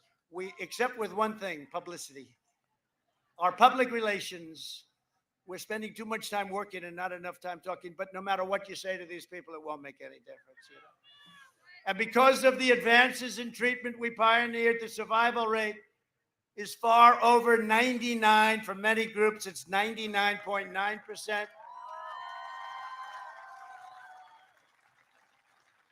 And for under 70, it's unbelievably high. For over 70 now, it's getting very good. And the drug they gave me, that what we're doing is we're going to make that available, including the very similar drug, it's antibody, a very similar drug from Eli Lilly. We're going to make that available to anybody that needs it, should they get the China virus. We're going to make it available free. So if anybody's going to need it, if anybody's going to need it. Joe Biden's plan will delay the vaccine, postpone therapies, prolong the pandemic, crush our economy. We can't do this. Destroy the Florida tourism industry and lock down our entire country. We'll be locked down. Under Biden's lockdown, countless Americans will die from suicide, drug overdoses, deferred medical care, abuse. The thing that's happening to families is the cure. Remember, I said it right at the beginning. The cure cannot be worse than the problem itself. And you have Michigan locked down. You have all Democrat governors. You know what's going to happen? On November 4th, the day after the election, they're going to open it up. They're doing it for political reasons because it's so bad for their state. And they think our numbers are going to look a little worse. California's pretty much locked down. New York's got to open. New York is becoming a very unsafe ghost town. Governor, open up the state, governor. Open up the state. You'll see our governor. He's going to make a few words in a couple of minutes. Governor from New York is going to be with us in a little while. You're surprised to see that? You'll see what I mean.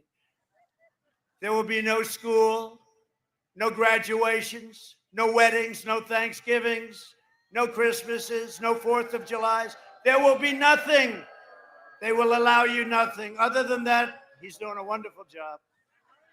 Europe imposed crushing lockdowns, and today, Spain has more than 2 times more new cases per capita than the United States. France has over 3 times, and Belgium has over 7 times what we have. And I don't want that. I don't want that. I don't want that to happen to them. We're helping them. We're sending them thousands and thousands of ventilators. We become the ventilator king. We're making thousands of ventilators a month. We're sending them to Europe and all over the world. Sending a lot to Africa. They'll never be able to get them. They'll never be able to make them. We've done an incredible job. Incredible job. European lockdowns are not stopping the virus, but they're creating misery, poverty, suffering, and death. You see the riots in the street of Italy today, the streets of Italy, and the riots they're having in France. The people are tired. They can't do it anymore. They can't do it anymore. They're losing their businesses. They're losing their jobs. They go back and the business is closed for 9 months. We can't do it anymore. They can't do it. We know the disease. We social distance. We do all of the things that you have to do. If you get close, wear a mask. Always controversial. It's not controversial to me. You get close, you wear a mask. Social distance, social distance. You know the bottom line, though? You're going to get better. You're going to get better. If I can get better, anybody can get better. And I got better fast. They were so happy. They couldn't believe it. That was probably the happiest day that they've had in years. And then they came out of the hospital to wave to the people, the supporters. I heard, you know, these really beautiful rooms. Walter Reed is incredible, the best. And rooms, the glass, heavy glass panels over the windows. And through all of that heavy glass, brick and mortar, I could hear people screaming outside a half a mile away. And they were fans of mine with flags, Trump flags. We love our president. And they were there for 2 days. They stayed there all night. I mean, these people were incredible. And I said to my incredible Secret Service people, there's one of them, Bobby. I know I'm not supposed to say it. Bobby, I love you, Bob. I said, Bobby, I want to go over and see him. No problem, sir. He ripped on that mask. He wouldn't even think about that. I said, let's go over and see him, Bobby. By that time, I was in good shape. I wanted to get out here with you. But we drove in front of those people and we waved, and the people were so happy. It was incredible. It was a love fest. They were so happy. And I got back and they were saying, what a terrible thing to do. Now, we got to take care of our people, right? We got to stay with our people, including Secret Service, who does an incredible job. Thank you. Thank you, Bobby. The man. Thank you, Bobby. Thank you, Secret Service. They do a great job.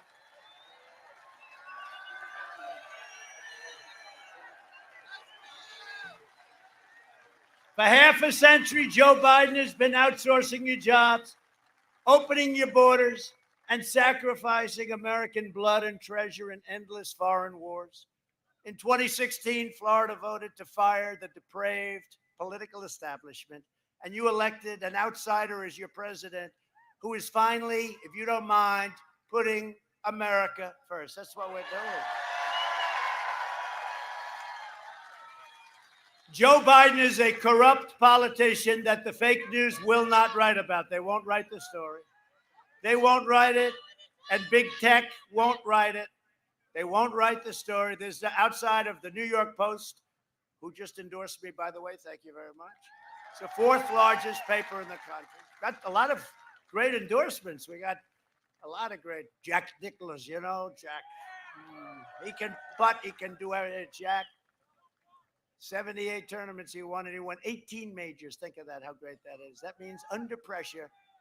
You know, you need people like that, right? People that can win under pressure. Jack. But Jack gave me a beautiful endorsement. We got endorsements from a lot of newspapers all over. We got a lot of endorsements. If Biden wins, thank you very much.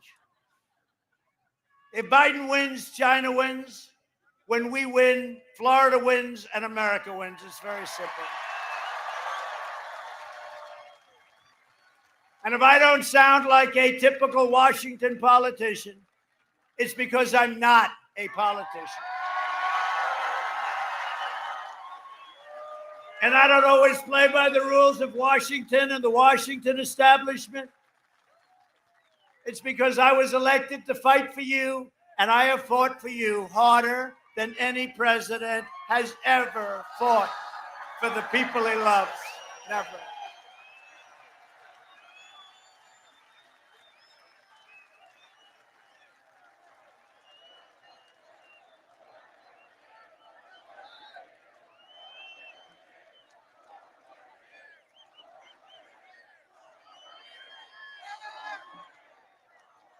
Thank you very much. There's a lot of people. Look where that crowd is.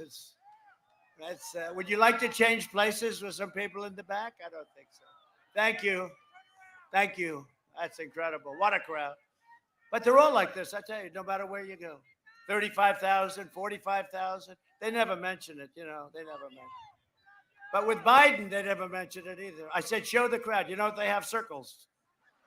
Someday I'm going to hire the guy that does those circles. No, because it's really good. Big, thick, nice circles. Are perfectly done. It's the best part of his campaign, the circles. And usually he's got 5 of them. Usually he can't fill them up with people, so he puts the fake news in the circle. And then they don't ask him questions. Or how about the question they asked him the other day? He's walking out with ice cream. Sir, what flavor ice cream is it? I don't know. It's vanilla, I think. Then they asked him a real question. He ran into the car, went back to the basement. Does he have the lid on again today? Almost every day. How do you put the lid? When you do the lid, he did it like 5-6 days recently. That's like 50% of the campaign. Now they try and say it's because of COVID. They say the fact that he has nobody at all show up is because of COVID. No, it's because nobody shows up. And I think that's the ultimate poll. And based on the numbers that we're getting, we're going to do really well on Tuesday. We'll see. Who knows? Who knows? It's an election. And if we do win, you're going to see a stock market that goes through the roof. Your 401ks are going to go up by 50% quickly. You watch. I'm telling you. We know. I know all those guys. They're just petrified at the thought of having massive tax increases, regulation increases. They said, we've been through that. It wasn't good. That's why they had no growth. That's why they had no recovery. Slowest ever. Remember I said that. Slowest since 1929. It's a long time. Not only is Joe Biden corrupt, he's unfit. He has no plan to end the epidemic. It's all talk, no action, like I said at the debate. 91% to 9%. You know what that means? They did polls afterwards. 91, a respected poll. 91% said, I have to do it. I have to brag. You know why? They'll never do it. You know the expression? If you can't get anybody else to do it yourself. No, 91% to 9%. And I'm trying to figure out who was the 9. I want to find who these people were. No, it was just ridiculous. Ridiculous. I think they could have done better, but you never know. Again, this is why. You never know. His policies would create a depression, and he wants you to surrender our country. That's what he wants to do. He wants you to surrender our country to China, to all of these other countries that have taken total advantage of us. It's really the reason I'm here. If it weren't for the horrible trade deals with South Korea, with our allies. Our allies in many ways treat us worse than the enemy. The enemy, at least we have our guard up. Our allies, what they've done to us in terms of military protection and trade is disgraceful. And when they come out and they say they like Barack Hussein Obama much more than they like Trump, that means I'm doing my job. You see? Now, Germany said it the other day, and I have roots in Germany, but Germany said it the other day. They like Barack Hussein Obama, and they should, because Germany is delinquent in their NATO payments, very delinquent. They're at a half a level, and they're very rich. They can do whatever they want. It's not like they don't have the money. And I call them out. I say, if you don't pay, we're going to start taking our troops out. And these people go crazy. They go crazy. You watch. Oh, we've already started to do it. They'll pay. But I just want to play you a video from I was so impressed. It's a little bit, we only do this for people that we love. We have these very expensive boards that come along. And this is largely a woman that comes from this area. Her husband happens to be a major league baseball player. You know who I'm talking about? He's a handsome guy, but she's far more beautiful. And he's on Tampa Bay, so he's right now a little depressed. I don't know if he's here or not, but if he is, I want to talk to him and say, you did a great job. Kaylee, please come up here. Kaylee. And play the video, please. Play the video. Joe Biden censored 0 times, notably. No, because we're taking our message directly to the American people. We'll be making 5 rally stops a day. 5. Thousands show up. Literally, we had 25,000 people show up in Omaha. These are historic crowds. The president takes his message directly to the American people, and shame on Jack Dorsey. As the New York Post noted today, this is a mob artist. This is a shakedown effort to say, delete the Hunter Biden story. The media won't report on it. Social media will censor it, delete it, or we will censor the 4th largest newspaper in the United States. We will block them from social media. Big tech needs to be handled, and this president in a second term will do just that, because there needs to be equity. There needs to be a lack of censorship. This is what happens in North Korea, not in the United States of America. Yeah, look, the American people have a very clear choice when it comes to COVID. You can vote on Joe Biden, or you will be locked down. Your schools will be closed. Your churches will be closed. You won't have social gatherings. It will be a lockdown versus President Trump, where we are safely reopening this country. Americans deserve jobs. They deserve freedom. Joe Biden's modeling his strategy, which is lockdown in the basement. But this president has surged therapeutics and testing and a vaccine in record time. We can control this, but at the same time, we can open this country and not lock down like Joe Biden will do. That's right. It's their livelihood. These are small businesses, people who have worked their entire lives to open these shops, these businesses. And then on top of that, you have 30 police officers who were injured on the first night of the riots, one run over by a car, a chance to stuff police officers in trunks, a vehicle with explosive devices. Let me be crystal clear why this is happening. It's because Democrats have enabled the mob. When they attack our police officers verbally, it ends up that they end up being attacked physically. It's called what Jim Comey said, the Ferguson effect, and we're seeing it play out yet again. So as we have 70 new infections a day and 29 states have hit highs, is the president's approach herd immunity?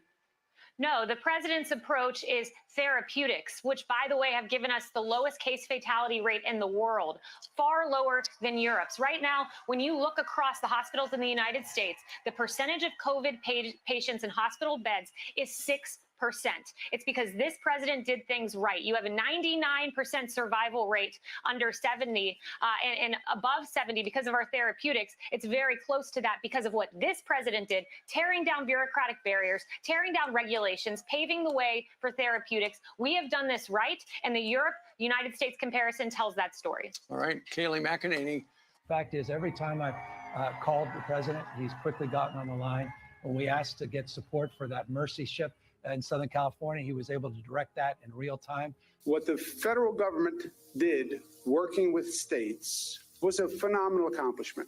We got 2,000 of these field medical sites that are up, almost all operational now in the state because of his support. And those are the facts. His team has been on it. I know a team when they're on it, and I know a team when they're not on it. His team is on it. They've been responsive late at night, early in the morning. We are working very well with FEMA Region 2 and with the Army Corps of Engineers, building 4 field hospitals. That was a decision the president himself took, and I'm grateful for it. These were just extraordinary efforts and acts of mobilization. And the federal government stepped up. We needed help, and they were there. He said everything that I could have hoped for. And we had a very long conversation. And every single thing he said, they followed through on. We've got to have double the number of ventilators that we requested for that area of the state. And in fact, we got them in, frankly, short order. Have we lost anyone because we didn't have a bed, or we didn't have a ventilator, or we didn't have healthcare staff? No.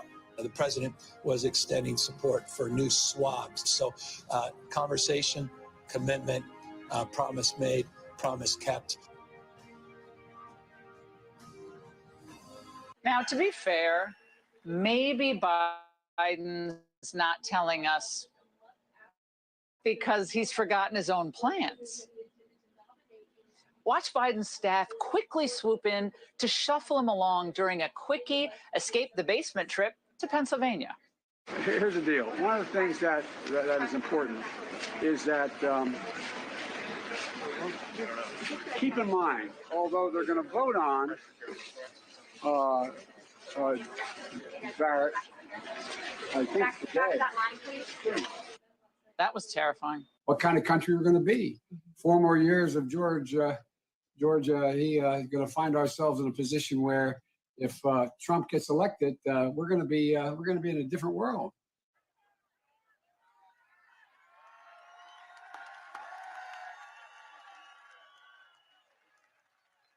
I mean, who's going to say it better than Kaylee? So I want to congratulate you. This is a great-looking couple. We almost had the Dodgers. Are they that good a team? They're pretty good, right? Well, you're pretty good, too. And you're a great couple, and that's a beautiful baby. Thank you very much. Congratulations. Great season.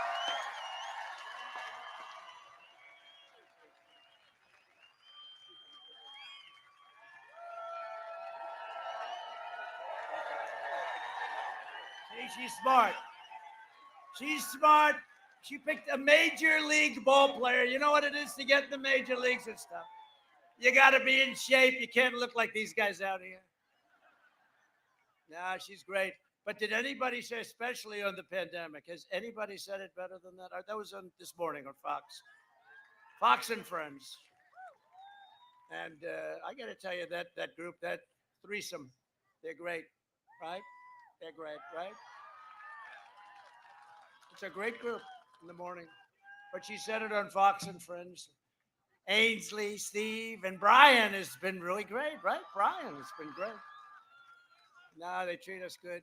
We're thrilled to be joined by your governor, who I know is up here speaking, but I'm going to introduce him a second time because we love him, and he's done a great job, and he loves the people of Florida. Ron DeSantis, Ron. And your lieutenant governor, who is a fantastic woman, and she loves her state, Jeanette Nunes. Jeanette, thank you. And we have some warriors, you know, that used to work with Ron. And without them, maybe I wouldn't be standing here. Remember, 197-0. Congressman Michael Waltz. Michael. He knows more about, where's Michael? Michael. You get married yet, Michael? Huh? Please get married quickly. You'll be so depressed, Michael. If you don't, you're going to be very, very depressed. Thank you. Thank you. You better do it quick.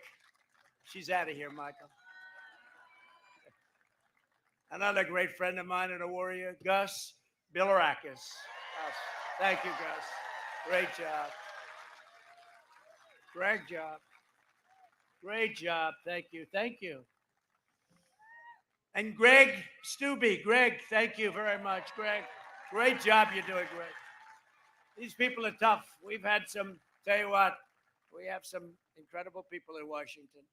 Attorney General Ashley Moody, who's doing a phenomenal job. Thank you, Ashley, for everything. Doing a fantastic job. Florida House Speaker Chris Sprawls. And so young. Florida GOP Chair Joe Gruters. Joe, where are you, Joe? Where's Joe? Joe, how are we doing, Joe? You'll be out of here so fast if we don't win this election. He'll be gone. We are doing well. Yep.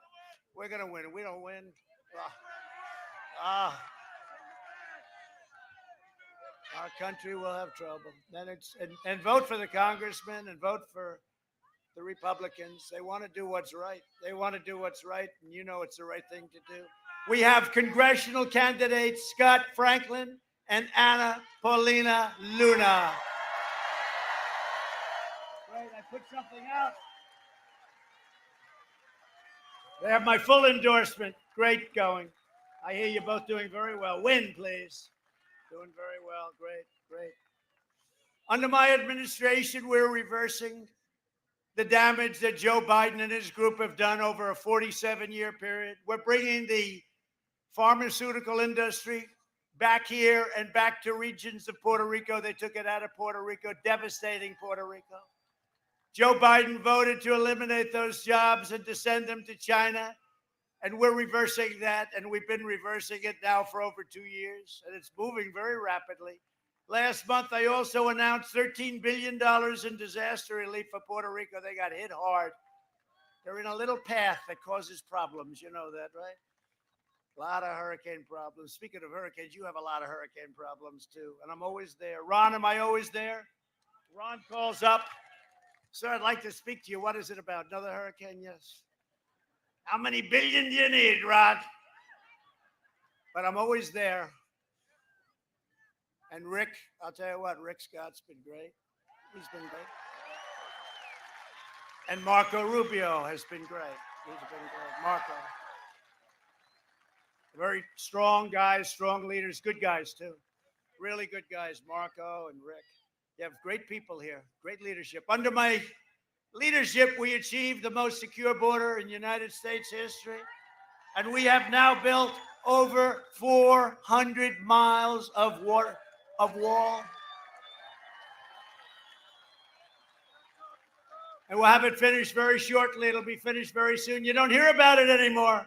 You used to hear when they didn't think I'd be able to pull it off, and that was a tough one. They were willing to close up the country over the wall. So I had a party, totally strong party. Bad politics, but strong party. Bad policy. But they didn't want a wall. But I made a really terrible mistake. I should have said, instead of we will build a wall, I should have said, we will not build a wall. They would have given me all the money. They would have said, we demand that you build it immediately. But then they said, walls don't work. And I said, no, walls work and wheels work. Those are the two things that work. Everything else gets obsolete in about 15 minutes after it's discovered. Biden wants to terminate our travel bans and surge refugees from the most dangerous places in the world. He will open the floodgates to radical Islamic terrorism. And you saw what happened 3 days ago, the beheading in France. And today it happened again. And we give our warmest regards to President Macron, a friend of ours, a friend of mine, a friend of the First Lady. They're great, two great people. First Lady of France is a great woman. Under the Biden plan, the horrifying attacks in France will come to our cities and our towns. And I don't want to speak too loudly about this. And I knock on wood. This is real wood, you know? This is real wood. I can tell anything having to do with the White House and the president. It's real wood. Somewhere. Oh, yeah, here. Let me knock on this piece. That's definitely. But you know what? Look at what's happened. Long time, right? I don't want to say long time. And you know, the first call I get after we win, the first call I get will be from Iran. They're going to want to make a deal because their country has been devastated. They have been unable to give money to terrorist organizations that they've given routinely for years. Their GDP is down 27% this year, which is the highest anybody's ever seen of any country 1 year. Think of it, we're up 33.1 and they're down 27. And they're going to want to make a deal, and we want to make a deal if we can. We want them to be a great country, but they cannot have a nuclear weapon. They cannot have a nuclear weapon. And we're going to help them. We're going to help them. We're going to go with them and help them and do whatever we have to do.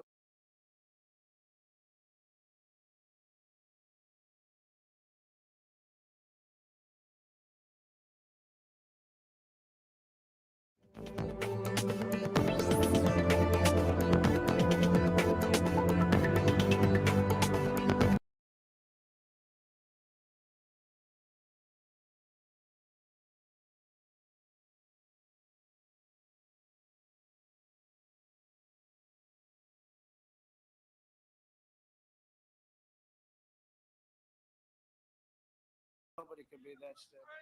Under my leadership, we're keeping the terrorists, extremists, and violent criminals the hell out of our country. If that's okay. If that's okay with you, some of you might object because you have that nice liberal point of view, but if that's okay with you, we'll keep them the hell out. We invested $2.5 trillion in the U.S. military, including $11.2 million. Think of this. $11.2 million right here, MacDill Air Force Base. Has anybody heard of MacDill? Has anybody in the audience, Mr. Congressman, you're the one that got it. You're the one that got it included, Waltz. And we also passed Veterans' Choice and Veterans' Accountability. They all said it was impossible. They said it was impossible. And we took 100% of the ISIS caliphate, destroyed it. And we killed the leader of ISIS, al-Baghdadi, who they're looking for 17 years. Al-Baghdadi is dead. And then we took out the world's #1 terrorist by far, the worst in 50 years. Qasem Soleimani is dead. He killed many of our soldiers. He killed many soldiers from many countries, most feared man in the Middle East. He's gone. I withdrew from the last administration's horrible Iran nuclear deal. I recognized the capital of Israel and opened the American embassy in Jerusalem. And got the building built for a tiny fraction. You know that story, right? Tiny fraction. I called up our great ambassador, David Friedman. I said, David, let's see if we can get it open. They wanted to spend $2 billion to build an embassy. Do you believe? And it would have never happened. I said, David, go around. Do we have any land that we own with the government? We own everything, right? Even in other countries. See what we have. He calls me back the following day. He says, sir, we own a great piece, much better than the piece they were going to buy. We didn't buy it because I didn't like it. I didn't like the location. Does that make sense? Because I'm in the real estate. I didn't like location. Location's very important. I said, see what we have. He said, sir, we have a piece that's much bigger. It's in a much better location. And it has a building. Now, remember, we're going to spend between $1 billion and $2 billion. I said, well, what's the building? He said, the building is a building that's basically unoccupied. It's pretty big. We could fix it up. I said, how much? He said, let me get back to you. He gets back to me 2 days later. Sir, I think we can do it for $390,000. Right? Right? You understand that, Mr. Congress? So I said, you know, it's the first time I've ever done this. I said, David, that doesn't sound good. It sounds too cheap. Make it a little more. Make it 500. And we did. We did it for 500,000. And you know, it's Jerusalem. And a friend of mine, Ron Barron, he's so proud of a wall opposite the elevator. Every time I walk in, he shows me Jerusalem stone. I go crazy. Ron, I don't care. I said, David, you're in Jerusalem. It's very expensive in New York. Can you get Jerusalem stone? He said, yes, we can. We have it. We can buy it for nothing. I said, good. Make the building out of Jerusalem stone. So he made it out of Jerusalem stone. We had it opened 4 months later for $500,000. That means, because you know what? Not only would it have cost more than $2 billion, you wouldn't have that building built for 25 years. So we did something a little different. We got something done for a tiny, tiny fraction of what it was supposed to cost. And we had it open in 3.5, 4 months. And it's now our embassy. It's a great embassy. And it's recognized. Jerusalem is the capital of Israel. Sort of a great story. And I also recognized Israeli sovereignty over the Golan Heights. They've been working on that for 52 years. We got it done in 2 hours. And it's not easy. And every president wanted to do those two things for many, many decades, but they couldn't. And I understand why they couldn't. A lot of pressure against. And instead of never-ending wars in the Middle East, we're forging peace deals all over the place, you see. No blood in the sand. No blood in the sand, no cost. Biden and Obama made a pathetic one-sided deal with the Castro dictatorship. My opponent stands with socialists and communists. I stand with the proud people of Cuba and Nicaragua and Venezuela in their righteous struggle for freedom, and we're winning. We're winning it. It's going to be easy. We're winning.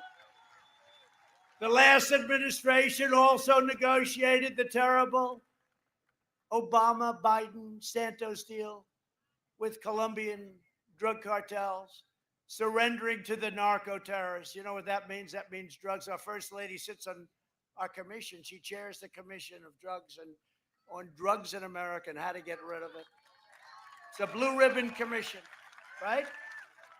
And we're down 19%. We had a little setback with the recent problem with the China virus, but it's getting back under control. But she's taken it down 19. She and the commission have taken it down 19%. And she doesn't want it mentioned. She doesn't want to talk about it. She doesn't want to talk about it. See, if it were me sitting in her position, I'd be holding a news conference. I have done an incredible job. No, I'm only kidding. I'm only kidding. I'm only kidding. But she has done an incredible job. Thank you, honey. Under my thank you. Thank you very much. Under my administration, we worked with Colombian officials to seize or disrupt 227 tons of poisonous narcotics since April alone. The fact is, I've done more in 47 months than Sleepy Joe Biden has done in 47 years. It's true. It's true. No administration in the first 3.5 years has done what this administration's done. We've rebuilt our military. We've done the biggest tax cut in history, biggest regulation cut in history. What we've done is incredible, even environmentally. I tell you what, we're not going to go over a list, would be here all day, but no administration. And you know, the fake news doesn't even call me on it. They don't even, if you make a statement, they think it's like 1% off. It's like a headline the next day. In the coming weeks, we will distribute a vaccine, defeat the virus, and complete the great American comeback. We're in the process. A vote for Republicans, like these people right down here, is a vote for the great American dream. That's what it is. I remember Abraham Lincoln, the legendary Abraham Lincoln, was a Republican. Would you please remember that? Nobody knows that. They know it now because I like to say it. Over the next 4 years, we will make America into the manufacturing superpower of the world, and we will end our reliance on China once and for all. It's already started. We will hire more police, increase penalties for assaults on law enforcement, and we will ban deadly sanctuary cities. We will defend religious liberty, free speech, and the right to keep and bear arms. Your Second Amendment will be defended. We will maintain America's unrivaled military might, and we will ensure peace through strength. And I told you we spent $2.5 trillion with a T, $1 trillion on our military. We have the finest rockets, the finest missiles, the finest jets, F-35s. We have the finest tanks and submarines and ships, all made in the USA. And our nuclear stockpile, we are in a position like no other country in the world. We're the envy of every country. Russia, China, North Korea. No country in the world has what we have. And just a lot of religious people in this audience. Pray to God that we never have to use it. And it's more likely that we won't have to use it now that we have it. But just hope that we never have to use it. We will end surprise medical billing, require price transparency, lower drug prices even more, and we will always protect patients with pre-existing conditions. America will land the first woman on the moon, and the United States will be the first nation to land an astronaut on Mars. It's already happening now. We will stop the radical indoctrination of our students and restore patriotic education to our schools. We will teach our children to love our country, honor our history, and always respect our great American flag. And we will live by the timeless words of our national motto, "In God we trust." For years, you had a president who apologized for America. Now you have a president who's standing up for America and standing up for the great people of Florida. So get your friends, get your family, get your neighbors, get your boss, pull them out of the chair. Come on, boss. And you got to get out and vote. There's never been an election more important. On November 3rd, we must finish the job and drain the rest of the swamp. We've done a lot of it. From Pensacola to Miami, from Orlando to Jacksonville, and from Tallahassee to right here in Tampa, We inherit the legacy of thought. Oh, you know it, right? We inherit the incredible legacy of Florida patriots who gave their blood, sweat, and tears for this beloved nation. We stand on the shoulders of American heroes who crossed the oceans, blazed the trails, settled the continent, tamed the wilderness, laid down the railroads, dug out the Panama Canal, raised up the great skyscrapers, won 2 world wars, defeated fascism and communism, and from right here in this beautiful state, landed our brave American astronauts on the face of the moon. You've done a lot. We made America into the single greatest nation in the history of the world, and the best is yet to come. Proud citizens like you help build this country, and together we are taking back our country. We are returning power to you, the American people. With your help, your devotion, and your drive, we are going to keep on working. We are going to keep on fighting, and we are going to keep on winning, winning, winning. We're winning. We are winning again. We are winning again. We are one movement, one people, one family, and one glorious nation under God. And together with the incredible people of Florida, we have made America powerful again. We have made America wealthy again. We have made America strong again. We have made America proud again. We have made America safe again. And we will make America great again. Thank you, Florida. Get out and vote. Thank you.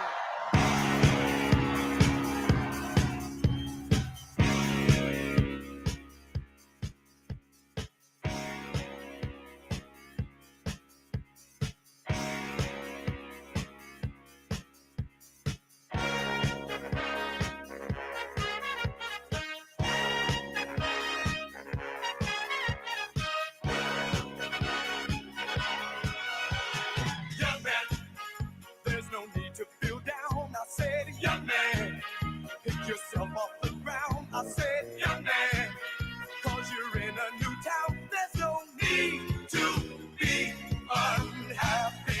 Young man, there's a place you can go. I said, young man, when you're short on your dough, you can stay there. And I'm sure you will find many ways to have a good time. It's fun to stay at the YMCA. It's fun to stay at the YMCA.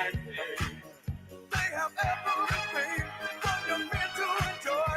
You can hang out with all the boys. It's fun to stay at the YMCA. It's fun to stay at the YMCA. You can get yourself clean. You can have a good meal. You can do whatever you feel. Young man, are you listening to me? I said, young man, what do you want to be? I said, young man, you can make real your dreams, but you got to know this one thing. No man does it all by himself. I said, young man, put your pride on the shelf and just go there to the YMCA. I'm sure they can help you today.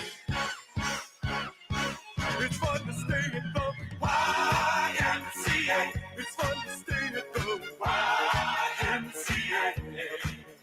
They have everything for your men to enjoy. You can hang out with all the boys. It's fun to stay at the YMCA. It's fun to stay at the YMCA. You can get yourself clean. You can have a good meal. You can do whatever you feel. Young man, I was once in your shoes. I said I was down and out with the blues. I felt no man cared if I were alive. I felt the whole world was so Say, young man, take a walk up the street. It's a place there called the YMCA. They can stop you back on your way. It's fun to stay at the YMCA. It's fun to stay at the YMCA. They have everything for your mental joy. You can hang out with all the boys. YMCA. It's fun to stay at the YMCA. Young man, there's no need to feel down.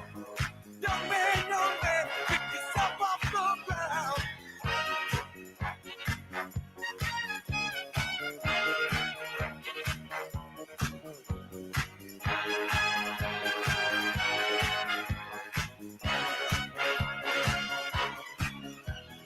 YMCA. It's fun to stay at the YMCA. Young man, are you listening to me? Young man, what do you wanna be? YMCA. You'll find it at the YMCA.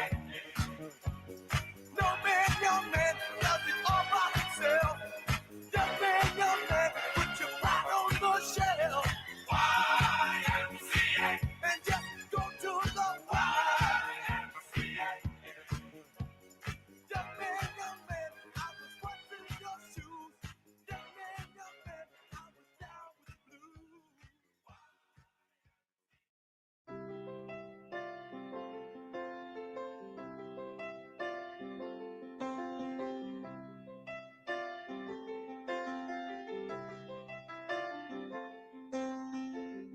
Blue jean baby, LA lady,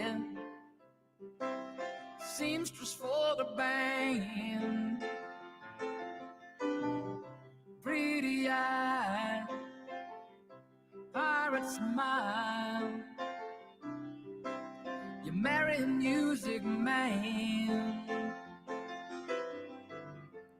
ballerina. You must have seen her dancing in the sand. Now she's in me, always with me, tiny dancer in my hand.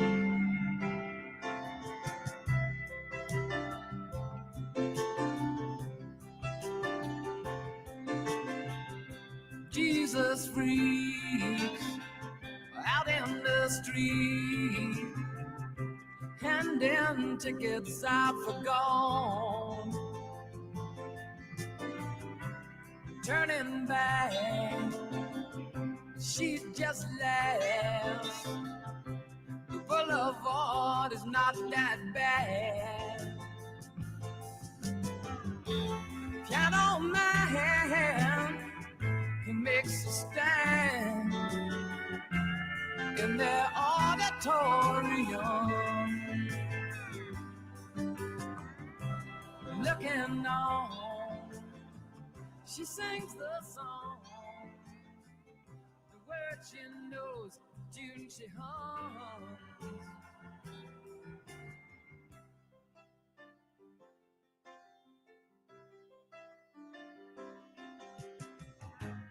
Oh, how it feels so one near, only you, and you can hear me when I say it softly, slowly. Hold me closer, tiny dancer. Count the headlights on the highway. Lay me down in the sheets of linen. You had a busy day today. Hold me closer, tiny dancer. Count the headlights on the highway. Lay me down she's so blended. You had